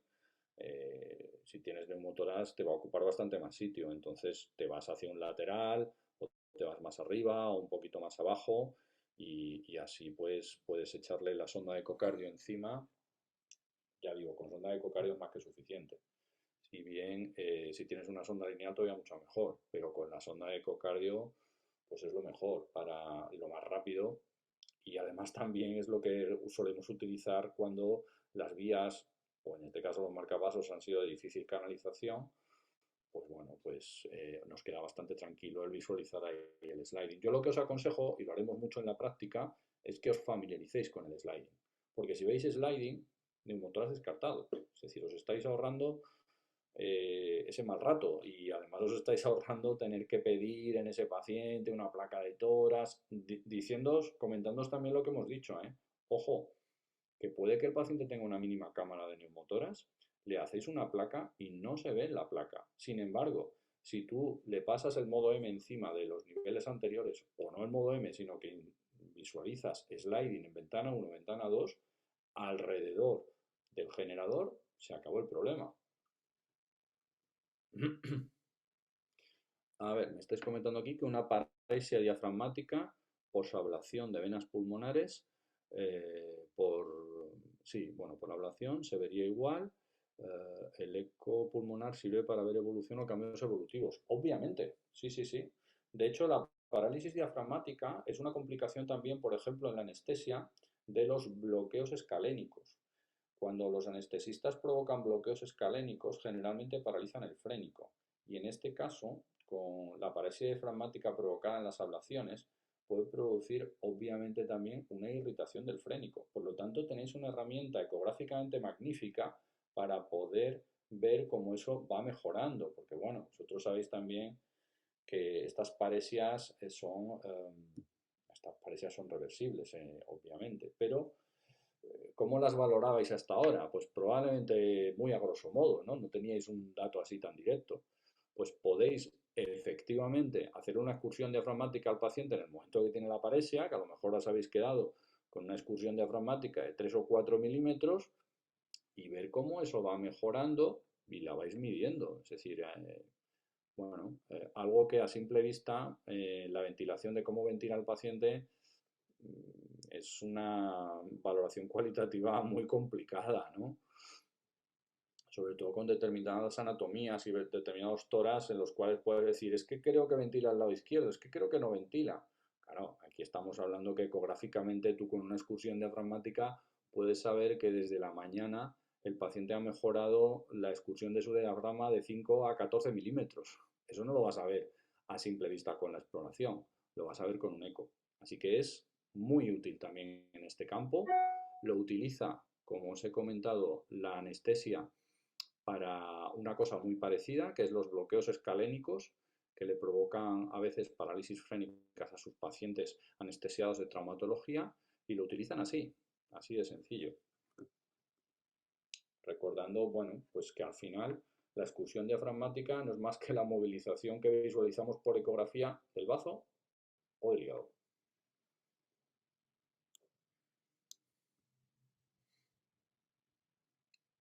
Vale, si tenéis alguna duda más.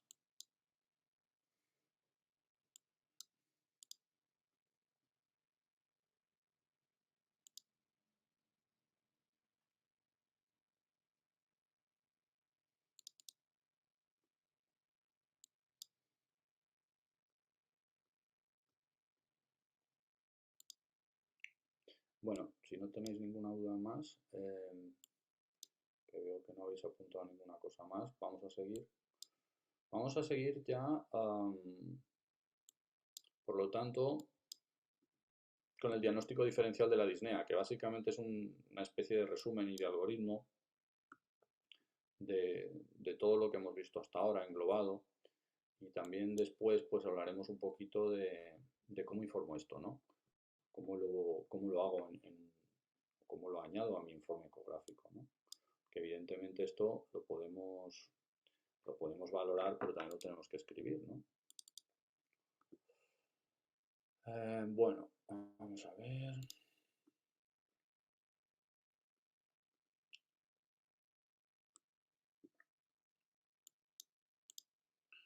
Bueno, bien, ya además sabemos qué significa cada patrón y sabemos la aplicación clínica de todas estas circunstancias, pues qué expresión tienen a nivel de ecografía torácica, ¿no? Patologías que provocan disnea, insuficiencia respiratoria, sabéis que una de ellas es la embolia pulmonar. Sabemos que la embolia pulmonar va a cursar con un patrón A y que en zonas puntuales me voy a encontrar estas imágenes de aquí. Lo vimos el otro día, ¿no? Estas imágenes de aquí no son más que infartos subpleurales, periféricos, lejanos, que bueno, son provocadas por la migración, de trombos, ¿no? Incluso la misma heparinización. Y son los causantes de la clínica pleurítica que tiene el TEP, porque esto son periféricos y son subpleurales, provocan irritación pleural. Son imágenes pseudo-triangulares, como veis aquí. Bueno, estos son los estudios que los evidenciaron y la sensibilidad y la especificidad es bastante alta. Pero insisto que basalmente el TEP va a tener un patrón A. Parenquimatosamente es un pulmón aireado sin edema pulmonar. Estos son imágenes de esas lesiones a nivel subescapular, es el ejemplo de un tromboembolismo pulmonar, como veis los trombos en el TAC en ambas arterias pulmonares y como a nivel donde el paciente además refiere un dolor pleurítico a punta de escápula, aparecen pues esas lesiones, como veis, en este caso no son exactamente triangulares, pero bueno, es una pequeña condensación que histológicamente no es más que un infarto periférico que puede ser de 3 o 4 milímetros de dimensiones y que puede, por lo tanto, que el TAC no lo evalúe bien, porque los cortes de TAC son cortes de 1 centímetro. Bueno, son las mismas lesiones que aparecen en el coronavirus, porque además también el coronavirus es por un mecanismo de hiperagregabilidad, pero sin embargo, la neumonía por el coronavirus basalmente tiene un patrón B, es decir, no un patrón A, porque la infección por coronavirus, aparte de estas lesiones periféricas, pues tiene lesiones intersticiales que no se ven en el TEP. ¿Vale? Recordamos que estas lesiones además son lesiones, como veis, inflamatorias que se ven como unos sacabocados en la pleura, unos defectos de reflexión, que obviamente con la placa de toras pues no lo vamos a ver bien, ¿no? y que se puede llegar a utilizar también en el contraste en la fase de recuperación para ver si estas zonas que histológicamente son infartos periféricos se están regenerando bien. Por lo tanto, como en los momentos de buena recuperación con un potenciador de contraste, pues estas lesiones infartadas isquémicas se pueden rellenar, como veis, ¿no? Es un signo de buen pronóstico, ¿no? Bien, la condensación, el patrón C por ecografía me lo va a dar sobre todo las atelectasias y las neumonías. A nivel hospitalario, neumonías, atelectasias. También distrés respiratorio, lo que tiene que ocurrir es que el paciente tiene que tener una condición clínica que genere distrés respiratorio. El distrés respiratorio pues te aparece después de una pancreatitis, después de una sepsis, de forma secundaria pues a una neumonitis, un proceso inflamatorio, una carcinomatosis pulmonar, en fin, una condición inflamatoria pulmonar pues que esté asociada, porque los distrés no van ocurriendo así por así, ¿no? Bien, tenemos que recordar que esto, por lo tanto, nos va a dar patrones C, condensaciones. Desde el punto de vista del intercambio gaseoso, por lo tanto, hablaremos de shunts, son pulmones cerrados. Eso es una mala noticia, porque desde el punto de vista del intercambio gaseoso es lo peor, el tener pulmón cerrado, porque un shunt es un pulmón bien perfundido, pero que no está ventilado, ¿no? Pero tiene una buena noticia, y es que todo lo que está cerrado se puede abrir. ¿Cómo puedo abrir un pulmón que está cerrado? Pues con una fibrobroncoscopia, con presión positiva, con decúbito prono, con CPAP, con Optiflow.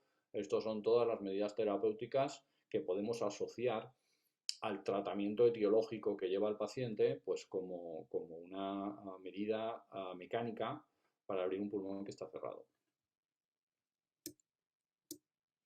Recordad que, bueno, una atelectasia, una neumonía en este caso, a diferencia de una atelectasia, se suele ver como datos inflamatorios con estas imágenes, este piqueteado, estos puntitos blancos hiperecogénicos, a diferencia de una atelectasia que suele dar una imagen más homogénea sin este piqueteado, ¿no? Sin esta imagen como de puntitos hiperecogénicos en cielo estrellado, ¿no? Así se ve una atelectasia. Sin embargo, como veis, la placa de tórax pues, puede llegar a ser muy similar. Bueno, fijaros además cómo la placa de tórax es muy tardía, ¿no?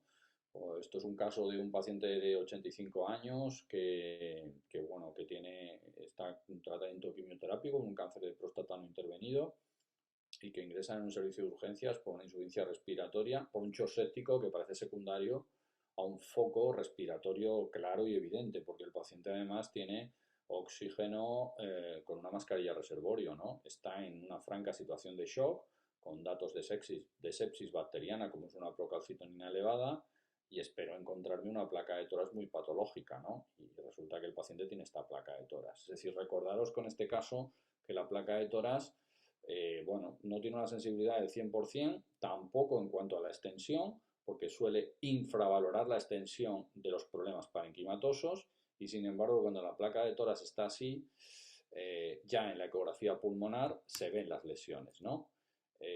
Antes de catalogar a un paciente, por lo tanto, de sepsis por una traqueobronquitis, que sabéis que es un diagnóstico que parte de la condición de que en una placa de tórax no se vea nada en el parénquima, pues hagamos un ecopulmonar, porque puede que el hecho de que no se vea no sea porque no está ahí, sino porque va a aparecer más tarde, pero está ahí, y esto me lo está diciendo la ecografía pulmonar, como veis aquí.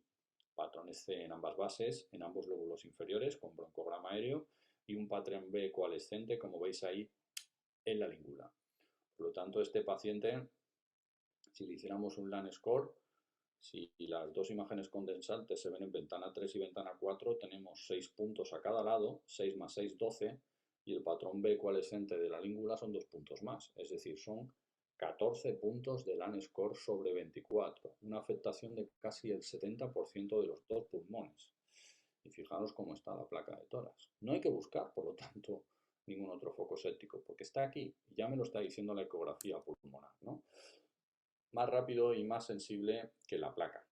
Y recordaros también lo que me habéis comentado antes del neumotórax. Inicialmente un pequeño neumotórax no se ve en la placa de tórax, y sí se ve en un nivel anterior, en ventana 1 y ventana 2, por pequeños que sean, sí se ven en el eco pulmonar. Bueno, y lo que os comento también en cuanto a las correlaciones con el TAC. Deciros también que un TAC incluso para diagnósticos inflamatorios pues pueden tener dudas, ¿no? Porque hay algunos infiltrados intersticiales bilaterales que pueden que ellos mismos además comentan que puede ser insuficiencia cardíaca o puede ser distrés respiratorio. Pero desde luego la ecografía, sobre todo en cuanto a la visualización de las características inflamatorias de la línea pleural o de la presencia de un broncograma aéreo con hiperaflujo de sangre, pues la ecografía pulmonar se está colocando como una herramienta que me está complementando y mejorando todavía más al TAC, porque el TAC obviamente es una prueba de unos pocos segundos, no da dinamismo, es una prueba estática, y luego además los datos inflamatorios de la línea pleural, que son tan importantes y tan prevalentes en los procesos inflamatorios, no me informa bien de ellos. Y sin embargo, la eco sí me los informa, ¿no? Fijaros cómo incluso el Doppler color, el hiperaflujo de sangre y esta imagen pues me hace pensar que este paciente que había sido interpretado como insuficiencia cardíaca pues tiene más pinta de ser una neumonía, ¿no? Fijaros las imágenes neumónicas que bien se ven, las de arriba pues son condensaciones con broncograma aéreo, ¿no? Estos puntitos hiperecogénicos en cielo estrellado, en gran cantidad, porque es verdad que algunas atelectasias pueden tener un poquito de broncograma aéreo, pero cuando el broncograma aéreo es florido, sugiere bastante una neumonía. Dejando también lo que os comenté el primer día, si el paciente no tiene ninguna otra clínica no tiene clínica de neumonía, esto se describe, se deja ahí en espera de evolución, ¿no? Pero obviamente si aparece algún signo infeccioso, la verdad que es bastante sugerente de que venga de aquí, ¿no? Cuando tenemos imágenes tan típicas. Pero insistiros que, como sabéis perfectamente vosotros, ¿no? Bueno, que sois perfectos clínicos y ecografistas y sabéis integrar perfectamente la ecocardiografía y la clínica los pacientes cardiológicos, pues con esto pasa un poco lo mismo. Las neumonías no las podemos diagnosticar solamente con ecografía, se necesitan también datos clínicos porque es un diagnóstico clínico y de imagen. Por lo tanto, si solo nos encontramos esto, tenemos que utilizar muletillas en nuestras valoraciones, ¿no? Que es necesario tos, broncorrea, fiebre, procalcitonina, otros datos, ¿no? Ahora, cuando alguno de esos datos están y te encuentras una imagen de estas características, sí que tu porcentaje de acierto es del 100%, ¿no? Bueno, aquí os pongo imágenes de broncogramas aéreos. Sin embargo, la de abajo sí es más. ¿Veis? Es una diferencia importante. Es una atelectasia. Ese piqueteado tan brillante, este piqueteado de broncograma aéreo por ecografía en forma de puntitos perecogénicos, pues no aparece en este caso. Y luego también está el Doppler color, ¿no? Con el hiperaflujo de sangre que intenta montar ahí un verdadero árbol de color vascular, ¿no? Pues sería otra aproximación técnica interesante para esto. Bien, os pongo aquí imágenes. Esta imagen sí que es más de una atelectasia. Imágenes, como veis, condensaciones, patrones C pues más homogéneos, sin ese piqueteado que se ve en la imagen anterior, ¿no? Son todo ejemplos de atelectasias. Fijaros qué diferencia con las anteriores, que sí que eran más sugerentes, salvo la imagen de abajo a la derecha. La imagen de abajo a la derecha sí que de nuevo, como veis, y la imagen de arriba a la derecha también tiene bastante broncograma aéreo. Entonces, las dos imágenes de la derecha sí que son bastante más sugerentes de neumonía que de atelectasia. Con estos vídeos también pues os quiero hacer ver cómo ecográficamente podemos tener más imágenes sugerentes de una cosa que de otra. Aquí, claro, es importante saber que aparte de que en las dos circunstancias estamos hablando de un shunt, de un problema del intercambio gaseoso porque son pulmones cerrados, pues en una de ellas, como es la neumonía, implica iniciar antibióticos, claro. Por lo tanto, es importante tener argumentos de imagen en este sentido, aparte de los clínicos, como hemos comentado antes, ¿no? Bien, por lo tanto, tanto en el diagnóstico de disnea como insuficiencia respiratoria, de forma ecoguiada, yo podría resumirlo todo en un algoritmo, ¿no? En un algoritmo dividido por patrones de ecografía torácica. ¿Qué quiere decir? Que si yo tengo un patrón B, y casi siempre es un patrón B, porque la insuficiencia cardíaca aguda en el pulmón me va a dar un patrón B, raramente me da un patrón C. El único patrón C, como dijimos el otro día, es prácticamente la atelectasia pasiva que me genera un derrame pleural asociado a la insuficiencia cardíaca, y estos son sobre todo insuficiencias cardíacas subagudas, porque una insuficiencia cardíaca aguda no me suele generar de forma rápida un derrame pleural, por lo tanto va a ser prácticamente un patrón B puro. Si a ese patrón B le asocio pues una valoración de función diastólica de precarga, como es la relación tisular elevada, pues estaré seguramente ante un diagnóstico de insuficiencia cardíaca aguda que ya sabemos cómo la tenemos que tratar, ¿no? Sin embargo, si estoy con precargas no elevadas y tengo un patrón B, pero un patrón B con datos inflamatorios, con algunas ventanas donde me encuentro patrones C con broncograma aéreo, pues estaré más, por lo tanto, con una línea pleural en las zonas donde tengo patrón B que está inflamada, que está rugosa, que tiene esos datos inflamatorios que hablamos el otro día, pues estaré, por lo tanto, ante una neumonía o un distrés. Eso sí, neumonía y distrés por ecografía va a ser indiferenciable. Por lo tanto, para esto sí que tendré que utilizar pues, otros datos clínicos, analíticos de los pacientes, ¿no?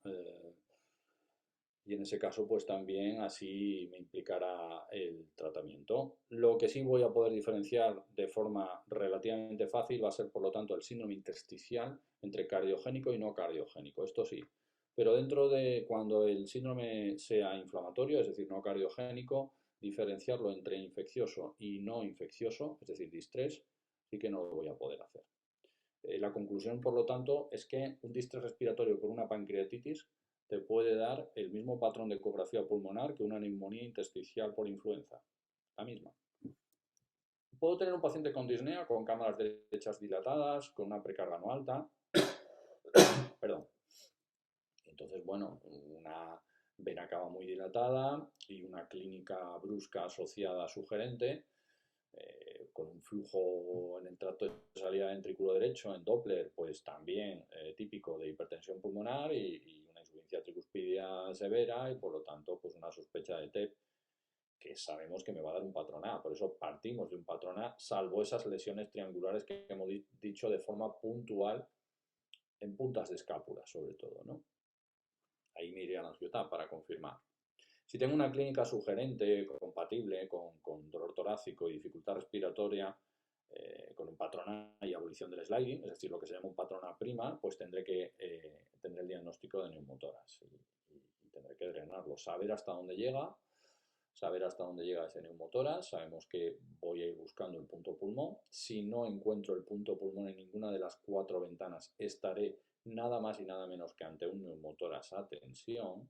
El neumotoras a tensión, el pulmón es tan pequeño, es decir, está tan colapsado que no hay ningún punto donde se pegue de nuevo a la caja torácica y por lo tanto, por definición, no me voy a encontrar punto pulmón en los neumotoras a tensión. También puede ser que tenga un patrón A con un problema ventilatorio. Por un problema ventilatorio me va a dar una exploración parenquimatosa normal, me va a dar un ecocardio normal y sin embargo voy a ver que el diafragma no se mueve. Entonces, bueno, si esto es bilateral, pues tendré que pensar en un proceso general, en una enfermedad, en un proceso neuromuscular, en sedantes, y si es unilateral, tendré que pensar en una parálisis frénica, ya sea congénita o adquirida. Y según la tolerancia clínica, pues así será el tratamiento. Puede ser que tenga un derrame pleural, una atelectasia significativa, que es lo que se conoce como PLAS positivo, son las siglas de encontrarme positivo algo en línea axilar posterior, que no es más que la ventana 4, y bueno, si no hay una buena tolerancia clínica de la función respiratoria, pues ya sabré lo que tengo que hacer. Y por último, puede que me encuentre un grupo de patologías que no tienen, que digamos que desde el punto de vista ecográfico son ciegas. Y es patología que sobre todo no afecta al parénquima. Es patología que afecta sobre todo a la vía aérea superior o inferior. Y es, por ejemplo, una crisis asmática, un broncoespasmo, un laringoespasmo que clínicamente es muy significativo porque genera estridor y genera, por lo tanto, pues la exploración datos de que es de vía aérea superior, pero que debemos saber que esto nos va a dar un patrón en el pulmón, una ecocardiografía anodina, y en general pues es que no voy a ver nada en la eco. Por lo tanto, llegamos a diagnósticos como el de reagudización bronquial del EPOC, al de crisis asmática, al de broncoespasmo, casi prácticamente por descarte de forma ecoguiada. Aquí tenemos los 7 grupos de causas más frecuentes de insuficiencia respiratoria. Prácticamente a este algoritmo solamente se le escaparía un shunt. Un shunt en el cual, bueno, pues, un shunt, sobre todo un ostium, una comunicación interauricular ostium secundum, por como foramen oval permeable, no te va a generar problemas disneicos. Sin embargo, una comunicación interauricular tipo ostium secundum, bueno, sí es verdad que estos pacientes suelen tener las cámaras derechas dilatadas ecocardiográficamente, ¿no? Y por ahí también pues puedo pescarlo, ¿no? Pero quitando eso, digamos que estas son las 7 grupos de causas de insuficiencia respiratoria, 90-95% de las ocasiones, y con un eco aumento mi rendimiento diagnóstico para sospecharlas, en muchas ocasiones diagnosticarla y en otras ocasiones guiarla a otra prueba con criterio y argumento en pocos minutos, en pocos minutos. Bueno, aquí os pongo por lo tanto este resumen, ¿no?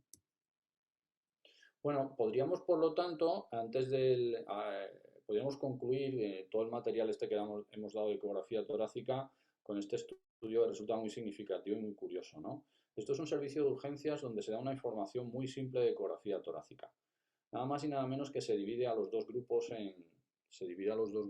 de pacientes, a los dos grupos de médicos, en unos que hacen ecografía torácica y otros que no lo hacen. Se les da una formación a ese grupo y se decide diseñar un estudio con un grupo de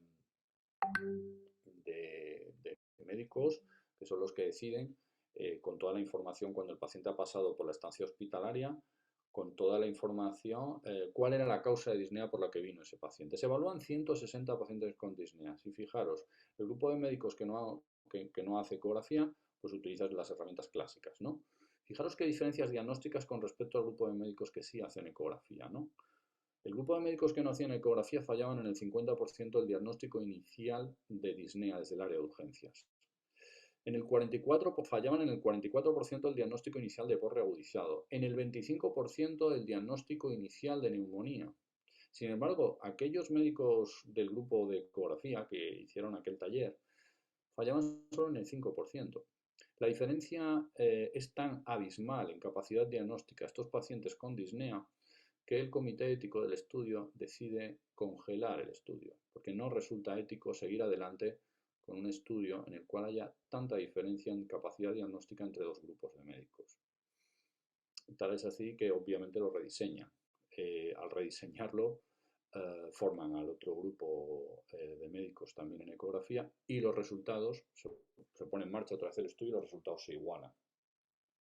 Fijaros además que el fallo inicial del manejo y tratamiento de disnea desde el área de urgencias de estos pacientes estaba influyendo en un aumento del 33% de la mortalidad hospitalaria relativa de estos pacientes. Imaginaros también que a veces pues, se considere, bueno, si no se trata bien la urgencia si no se trata bien la disnea desde urgencia no pasa nada, ¿no? Pues sí pasa, sí, puede haber problemas, ¿no? Puedes diagnosticar de forma tardía una neumonía, por ejemplo, ¿no? O puedes ponerle salbutamol, un simpático mimético a un paciente que está en insuficiencia cardíaca y meterlo en fibrilación auricular, ¿no? Sí que el tratamiento y la valoración inicial del paciente con disnea desde el área de urgencias no correcta puede influir en el pronóstico. Por lo tanto, resulta interesante también en estas áreas pues que los médicos de estas áreas pues ya de entrada puedan hacer una valoración inicial adecuada del tipo de síndrome que está provocando disnea en este paciente, ¿no?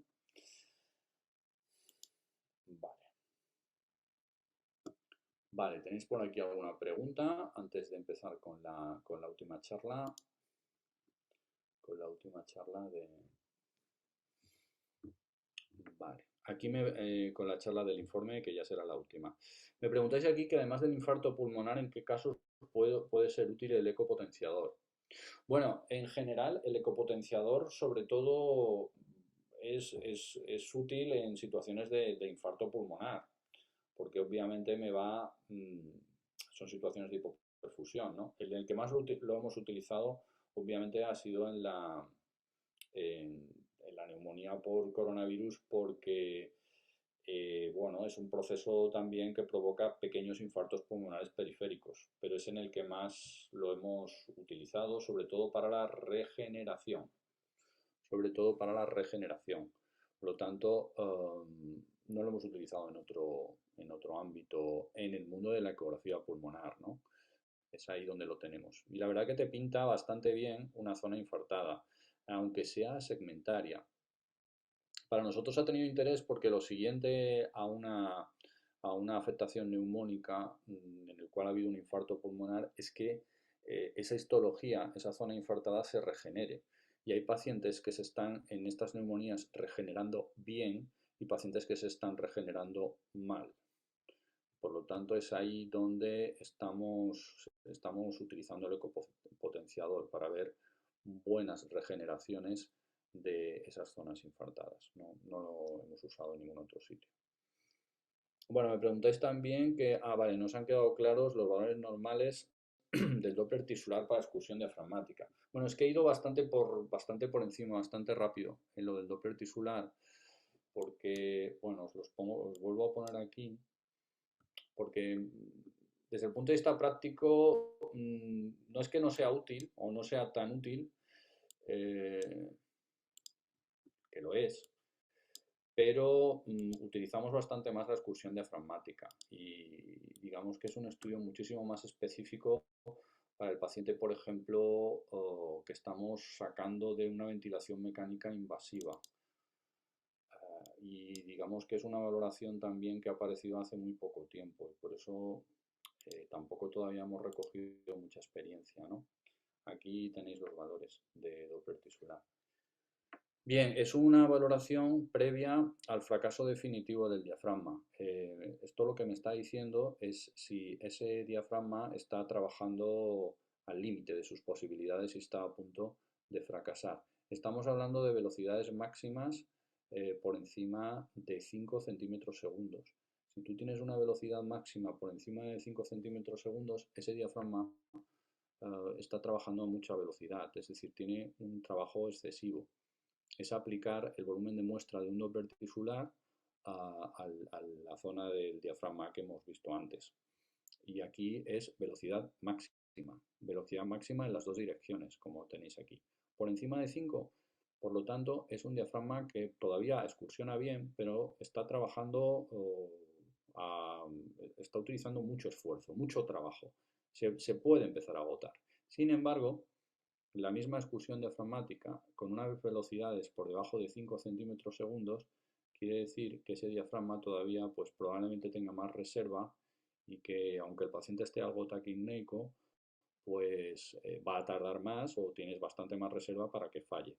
El punto de corte, por lo tanto, son 5 centímetros segundos, tanto en la velocidad superior como en la velocidad inferior que medimos colocando el volumen de muestra, como veis aquí, justo en el nivel del diafragma, ¿no? En el techo del hígado o en el techo del bazo, que es donde está la línea diafragmática.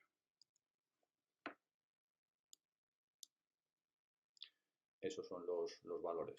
5 centímetros segundos es el punto de corte de estos estudios. Pero ya digo que es una valoración muy, en un contexto ya, en un escenario clínico ya muy fino, muy afinado, ¿no? Muy para ese paciente que lleva bastante tiempo en ventilación mecánica invasiva y quieres estar bastante más encima de ese diafragma, ¿no?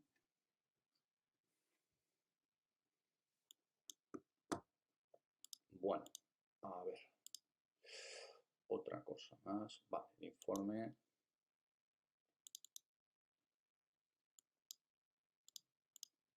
Bueno, informe de ecografía torácica.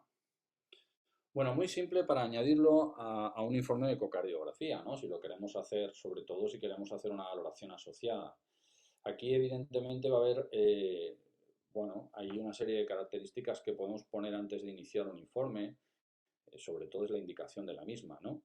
La teoría point of care de realizar un estudio de ecografía torácica puntual para un problema o un escenario es precisamente que en muchas ocasiones es un estudio no completo, es un estudio asociado a otro o es un estudio asociado a otras características clínicas.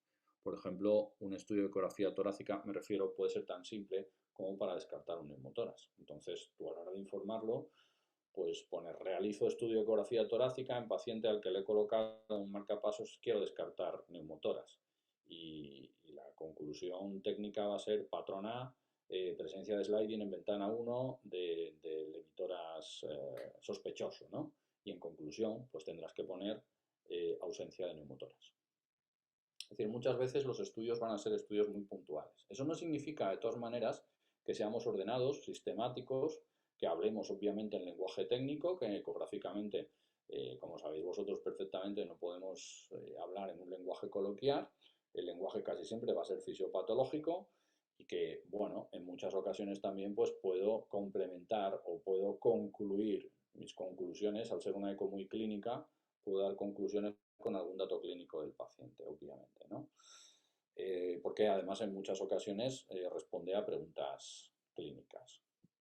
También podemos hacer un diagnóstico diferencial entre lo crónico y lo agudo. Bien, como cualquier otro informe ecográfico, a cualquier nivel tendremos el encabezamiento, la parte inicial donde ya digo que voy a poner la indicación, las características del paciente que me puedan influir en mi informe ecográfico. Luego voy a tener una parte técnica y unas conclusiones. En la parte del encabezamiento, por lo tanto, cuando yo hago un estudio de ecografía torácica, voy a poner si ese estudio es más o menos focalizado, quién hace ese estudio, cuál es la indicación, cuándo lo hago. Importante porque muchas de las ecos torácicas que podemos hacer con el eco torácico así entendido, dado que no es un eco torácico etiológico de una enfermedad crónica, sino que yo voy a buscar cosas agudas, descompensaciones, derrames pleurales, atelectasias, resulta importante, por lo tanto, también poner la fecha o el momento en el cual he hecho la ecografía torácica a mi paciente, ¿no? Las ventanas malas también las tengo que poner en la parte del encabezamiento y se trata de una mala ventana. Lo que ocurre es que, como dijimos el otro día, ventanas malas de ecografía torácica hay pocas. Hay entre pocas y ninguna, porque casi siempre se ve prácticamente. Y quizás la única mala ventana sea el enfisema subcutáneo, es decir, el aire subcutáneo que suele haber después de algunos neumotórax, ¿no? Luego pondré también aquí en el encabezamiento, pues si se trata de un escenario clínico significativo para que esté presente en mi informe cuando hago ecografía torácica, es decir, algo que influya en mi estudio de ecografía torácica. Hemos dicho antes que no es igual hacer un estudio de ecografía torácica en ventilación mecánica que en ventilación espontánea. No es igual ver la excursión diafragmática cuando le echo al paciente una valoración del diafragma con una BiPAP que en ventilación espontánea. Por lo tanto, eso lo tendría que poner aquí también en el encabezamiento. En resumen, una situación clínica que influya en mi estudio ecográfico, ¿no? Aquí os pondría un ejemplo de encabezamiento, ¿no? Ecografía torácica, valoración del ANSCORE en paciente con neumonía por COVID antes de ventilación invasiva. El paciente está con Optiflow, con un flujo de Optiflow de tanto, con una concentración de tanto. Actualmente el intercambio gaseoso que tiene son de 140, que es, sabéis, el cociente entre la presión de oxígeno y la concentración de oxígeno. Y si lo hicimos por la noche, el día 20 del 3. Luego está en la parte técnica. La parte técnica, ¿cómo vamos a funcionar? Pues vamos a funcionar por ventanas, ¿no? Las ventanas de cada emitora. Incluso me puedo fabricar un Chet-Lix, ¿no? En el cual, pues, tener emitoras derecho y emitoras izquierdo, que me sirva también para poder poner si en cada una de esas ventanas lo que domina es un patrón A, B, B coalescente o un patrón C. Y por lo tanto, sumando la puntuación, pues poder llegar a tener incluso un LAN score por cada uno de los emitores, ¿no? Es en esta zona también técnica donde voy a poner si me encuentro una línea pleural inflamada o no, donde voy a poner si me encuentro un signo de SRED, es decir, esas imágenes triangulares de la embolia pulmonar en la ventana que me las encuentre, si me las encuentro en ventana 4 derecha, por ejemplo. Es decir, aquí voy a hacer obviamente descripciones técnicas, no voy a dar ningún diagnóstico, simplemente ser puramente descriptivo como hacemos en cualquier estudio ecocardiográfico. Aquí directamente el ANSCOR de 12, aquí el... Aún, Perdona, disculpa, sí, no estás compartiendo pantalla. es que no estoy Perdón, compartiendo perdón. pantalla.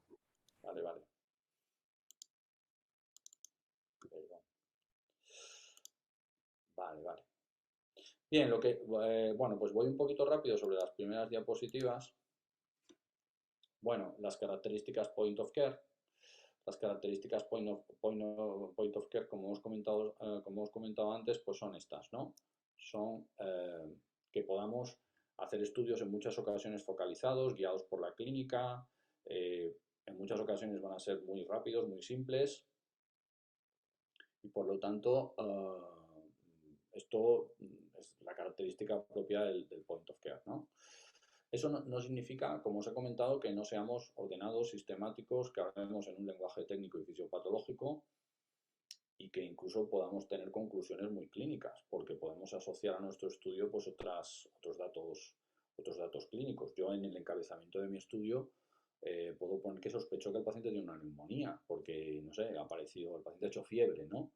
Está disneico y ha hecho fiebre. Entonces, eso lo pongo en el encabezamiento de mi estudio de ecografía torácica y a partir de ahí pues hago una descripción en la parte técnica y luego unas conclusiones de si lo que me he encontrado me sugiere una neumonía o no.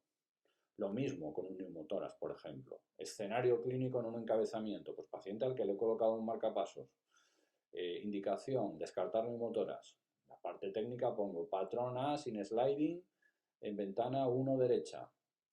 Y en conclusiones pondré sospecha de neumotórax derecho que llega hasta donde llegue, ¿vale? Buscando el punto pulmón. Por lo tanto, estas son las tres partes del informe de ecografía: el encabezamiento, la descripción técnica y las conclusiones. Hemos dicho que en el encabezamiento pues voy a ver qué tipo de estudio voy a hacer, si es un estudio focal, puntual, o es un estudio más generalizado, donde vaya ventana por ventana. ¿Para qué hago la eco? ¿Quién la hace? ¿Cuándo la hace? Porque son estudios y valoraciones que estoy haciendo muy dinámicas, que pueden variar de un día para otro. Derrame pleural con tratamiento que ha bajado de ayer a hoy. Fecha, por lo tanto, importante. Y una condición escenario clínico pues que sea importante para las conclusiones, ¿no? Aquí os pongo un ejemplo de lo que puede ser un encabezamiento. Valoración del ANSCOR en paciente con neumonía por coronavirus antes de plantearse o para ver si ese paciente necesita ventilación invasiva, ¿no? Ese paciente ahora mismo está con Optiflow, con oxígeno alto flujo, con tanto flujo, con tanta concentración, intercambio gaseoso, lo hago yo y lo hago a tal hora y por la noche. La parte técnica va a ser una parte técnica que voy a dividir en dos emitoras y cada emitora lo voy a dividir en cuatro ventanas, es decir, como hacíamos en la ANSCOR, ¿no? Le voy a dar a cada ventana un patrón, el que domina. Hemos dicho que el peor, si tengo en una ventana un patrón A y un patrón C, me quedo con el C. Con lo cual, en esta parte técnica podré llegar a medir un LAN-score. Aparte del LAN-score, en la parte técnica también voy a hablar de características inflamatorias. Si me encuentro una línea pleural rugosa o no, a qué nivel está. Aquí todo esto lo voy a poner en la parte técnica. En esta parte técnica también voy a evaluar la excursión diafragmática. Excursión diafragmática derecha de 15 milímetros. Excursión diafragmática izquierda de 3 milímetros. Es decir, aquí puramente, como sabéis perfectamente por ecocardiografía, pues vamos a ser exclusivamente descriptivos, sin hacer ningún diagnóstico, ¿no? El diagnóstico va a venir después, la parte de conclusiones. Aquí os pongo un ejemplo. Fijaros, emitoras derecho, ventanas, pues ventana 1, 2, 3, determinados patrones. E incluso en el emitoras derecho aquí hay un derrame pleural de aproximadamente 300 centímetros cúbicos, hay una expulsión diafragmática de 20 milímetros y hay un EMI-LAN score a ese lado de 6 puntos. ¿Veis? En el emitoras izquierdo, pues ahí tenéis, ventana por ventana, patrón A, patrón B1, patrón C. Aquí no hay derrame pleural. Aquí hay una excursión diafragmática o aquí hay un derrame pleural de 300 centímetros cúbicos, bueno, lo que sea, ¿no? Y aquí en este caso el EMI-LAN score de este lado es 4. Es un ejemplo técnico, ¿no? Como veis, muy sencillo, ¿no? Y luego las conclusiones, ¿no? Bien, las conclusiones de un estudio de ecografía torácica, evidentemente tenemos que ser sindrómicos. Aquí sí tenemos que traducir el lenguaje fisiopatológico y sindrómico, las características técnicas, o sea, la parte técnica de mi informe de ecografía torácica asociado a alguna característica clínica si tengo al principio en la zona del encabezamiento, ¿no? Bien, aquí voy a poner, por lo tanto, el tipo de neumopatía que yo sospecho, si existe, ¿no? Sospecho neumonía. Neumonía condensante del lóbulo inferior derecho, ¿vale? Aquí voy a poner también la afectación que tiene, ¿no? Pues es una neumonía bilateral con una afectación del 50% de los dos pulmones, ¿no? Si el LAN score es de 12/24. Aquí voy a poner también el derrame pleural, si es severo, o si es moderado, o si es leve. Y que aquí voy a poner también si hay una disfunción diafragmática, bilateral o unilateral. Por lo tanto, una sospecha de parálisis frénica en ese caso. Ejemplo de conclusiones. Pues un ejemplo de conclusiones, distrés respiratorio en paciente con infección por coronavirus, con LAN score de 10, más afectación derecha, con bases, con lesiones basales colapsadas. Sugiere, por lo tanto, que este paciente puede tener respuesta a la presión positiva. Es decir, incluso en mis conclusiones estoy dando una tendencia o estoy aseverando que ese paciente con esta exploración ecográfica se beneficia de presión positiva debido a que hay mucho shunt, debido a que hay mucho pulmón cerrado. Luego también pues hablamos del derrame pleural y de que por ahora hay una buena excursión diafragmática bilateral, es decir, que hay un buen componente ventilatorio a este problema hipoxémico que tiene el paciente. ¿Vale? Esto sería cómo se debería esquematizar pues, un informe de ecografía torácica solo o asociado también al que tengáis vosotros de ecocardiografía, en un adendum, en un apéndice de esto, ¿no? Vale, bueno, pues por mí, ¿tenéis alguna duda más? Aquí tenéis, bueno, sí, aquí tenéis en el chat que no estaba compartiendo pantalla. Pues esto es lo que os quería contar de ecografía torácica. Bien, hay una parte que es el Doppler de noso de miembros inferiores, que lo haremos en las prácticas también. Que bueno, que prefiero, lo tenéis en las presentaciones. Esto prefiero practicarlo, sobre todo. Es muy sencillo descartar un trombo en vena femoral y en vena poplitea, lo haremos en las prácticas. Pero bueno, prefiero hacerlo en las prácticas porque creo que os puede resultar más rápido y más útil. Es muy sencillo también a la hora de ser practicado y con una sonda plana lo haremos en cada paciente, con lo cual tenéis la información bibliográfica y la teoría en las presentaciones y luego lo practicaremos también porque es muy fácil. Descartan un trombo en femoral y poplitea y sabéis que tiene un valor predictivo negativo muy alto para descartar trombosis venosa profunda, lo cual resulta muy interesante. Eso forma parte de la práctica sobre todo. Si tenéis alguna duda, por mí hemos cumplido el tiempo previsto. A ver, me preguntáis si la patología crónica puede resultar problemática. Las bronquiectasias no se ven por ecografía pulmonar. Un paciente puede tener bronquiectasias, y eso te va a dar un patrón A, porque realmente las bronquiectasias propiamente dichas son patología bronquial. Por lo tanto, un paciente puede tener un patrón A y puede tener bullas enfisematosas. No se ve absolutamente nada de eso en ecografía pulmonar y puede tener bronquiectasias y eso no se ve en ecografía pulmonar. Es decir, la ecografía pulmonar, por lo tanto, la patología crónica no suele ser nada problemática. Es verdad que te puedes encontrar un tumor, claro, un tumor puede provocar un patrón B, es decir, un infiltrado intersticial, o puede directamente colapsar enteramente un bronquio y provocarte un patrón C. Bueno, eso sí, y simularte, por lo tanto, algo de patología aguda, ¿no? Pero bueno, salvo eso, la clásica patología crónica, como son sobre todo los enfisemas bullosos y sobre todo la bronquiectasia, te van a dar un patrón A. Esto sí que no va a ser ningún problema. La contusión pulmonar, por ejemplo, aunque esto es una patología aguda, te va a dar típicamente un patrón B. Y la fibrosis pulmonar, si acaso, sí sería una patología crónica que me afecta bastante. Esa sería la única, ¿no? La fibrosis pulmonar es un patrón B mantenido. Y eso sí que es problemático, porque la fibrosis pulmonar me va a generar inflamación de la pleura, obviamente, porque es una inflamación crónica, y me va a generar un patrón B de forma mantenida. Si acaso, lo único que podría hacer es darle un LAN score y valorarlo de forma relativa, como un BNP, ¿no? Una cosa así. Es decir, un paciente que de base tenga un determinado LAN score por ecografía torácica de esa fibrosis pulmonar crónica y ver que ha empeorado o ver si sobre ese patrón B pues ha aparecido una condensación, por ejemplo, ¿no?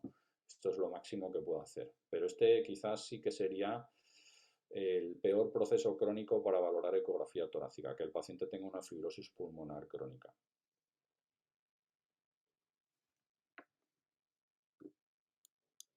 Me daría un síndrome intersticial inflamatorio.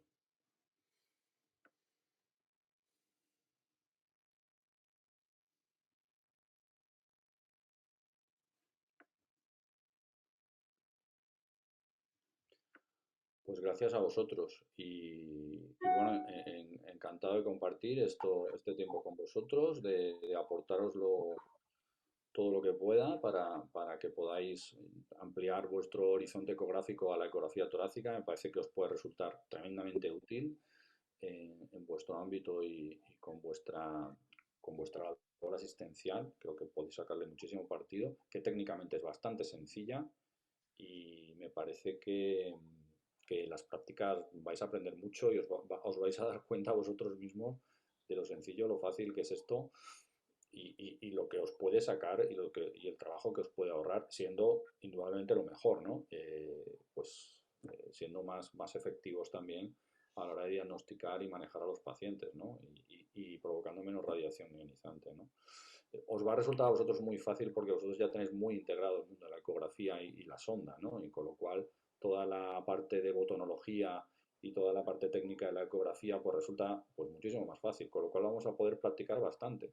Realmente todos los pacientes que queráis que hagamos en el tiempo de práctica podemos hacerle de todo esto, ¿no? Así que creo que vais a tener tiempo y de práctica más que suficiente. Y probablemente es donde os va a gustar. más dudas que ahora cuando hagamos las prácticas. Sí, seguro. ¿Cuándo saldrán?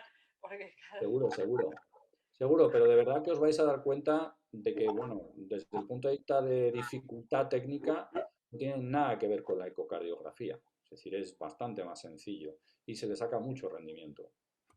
muy bien, gracias. Así que Y nos muchísimas gracias a vosotros por el interés y nos vemos la semana que viene. Eso es. Vale. Vale, gracias a todos. Venga, buenas tardes. Gracias a todos. Buenas tardes. Buenas tardes, Isabel. Gracias.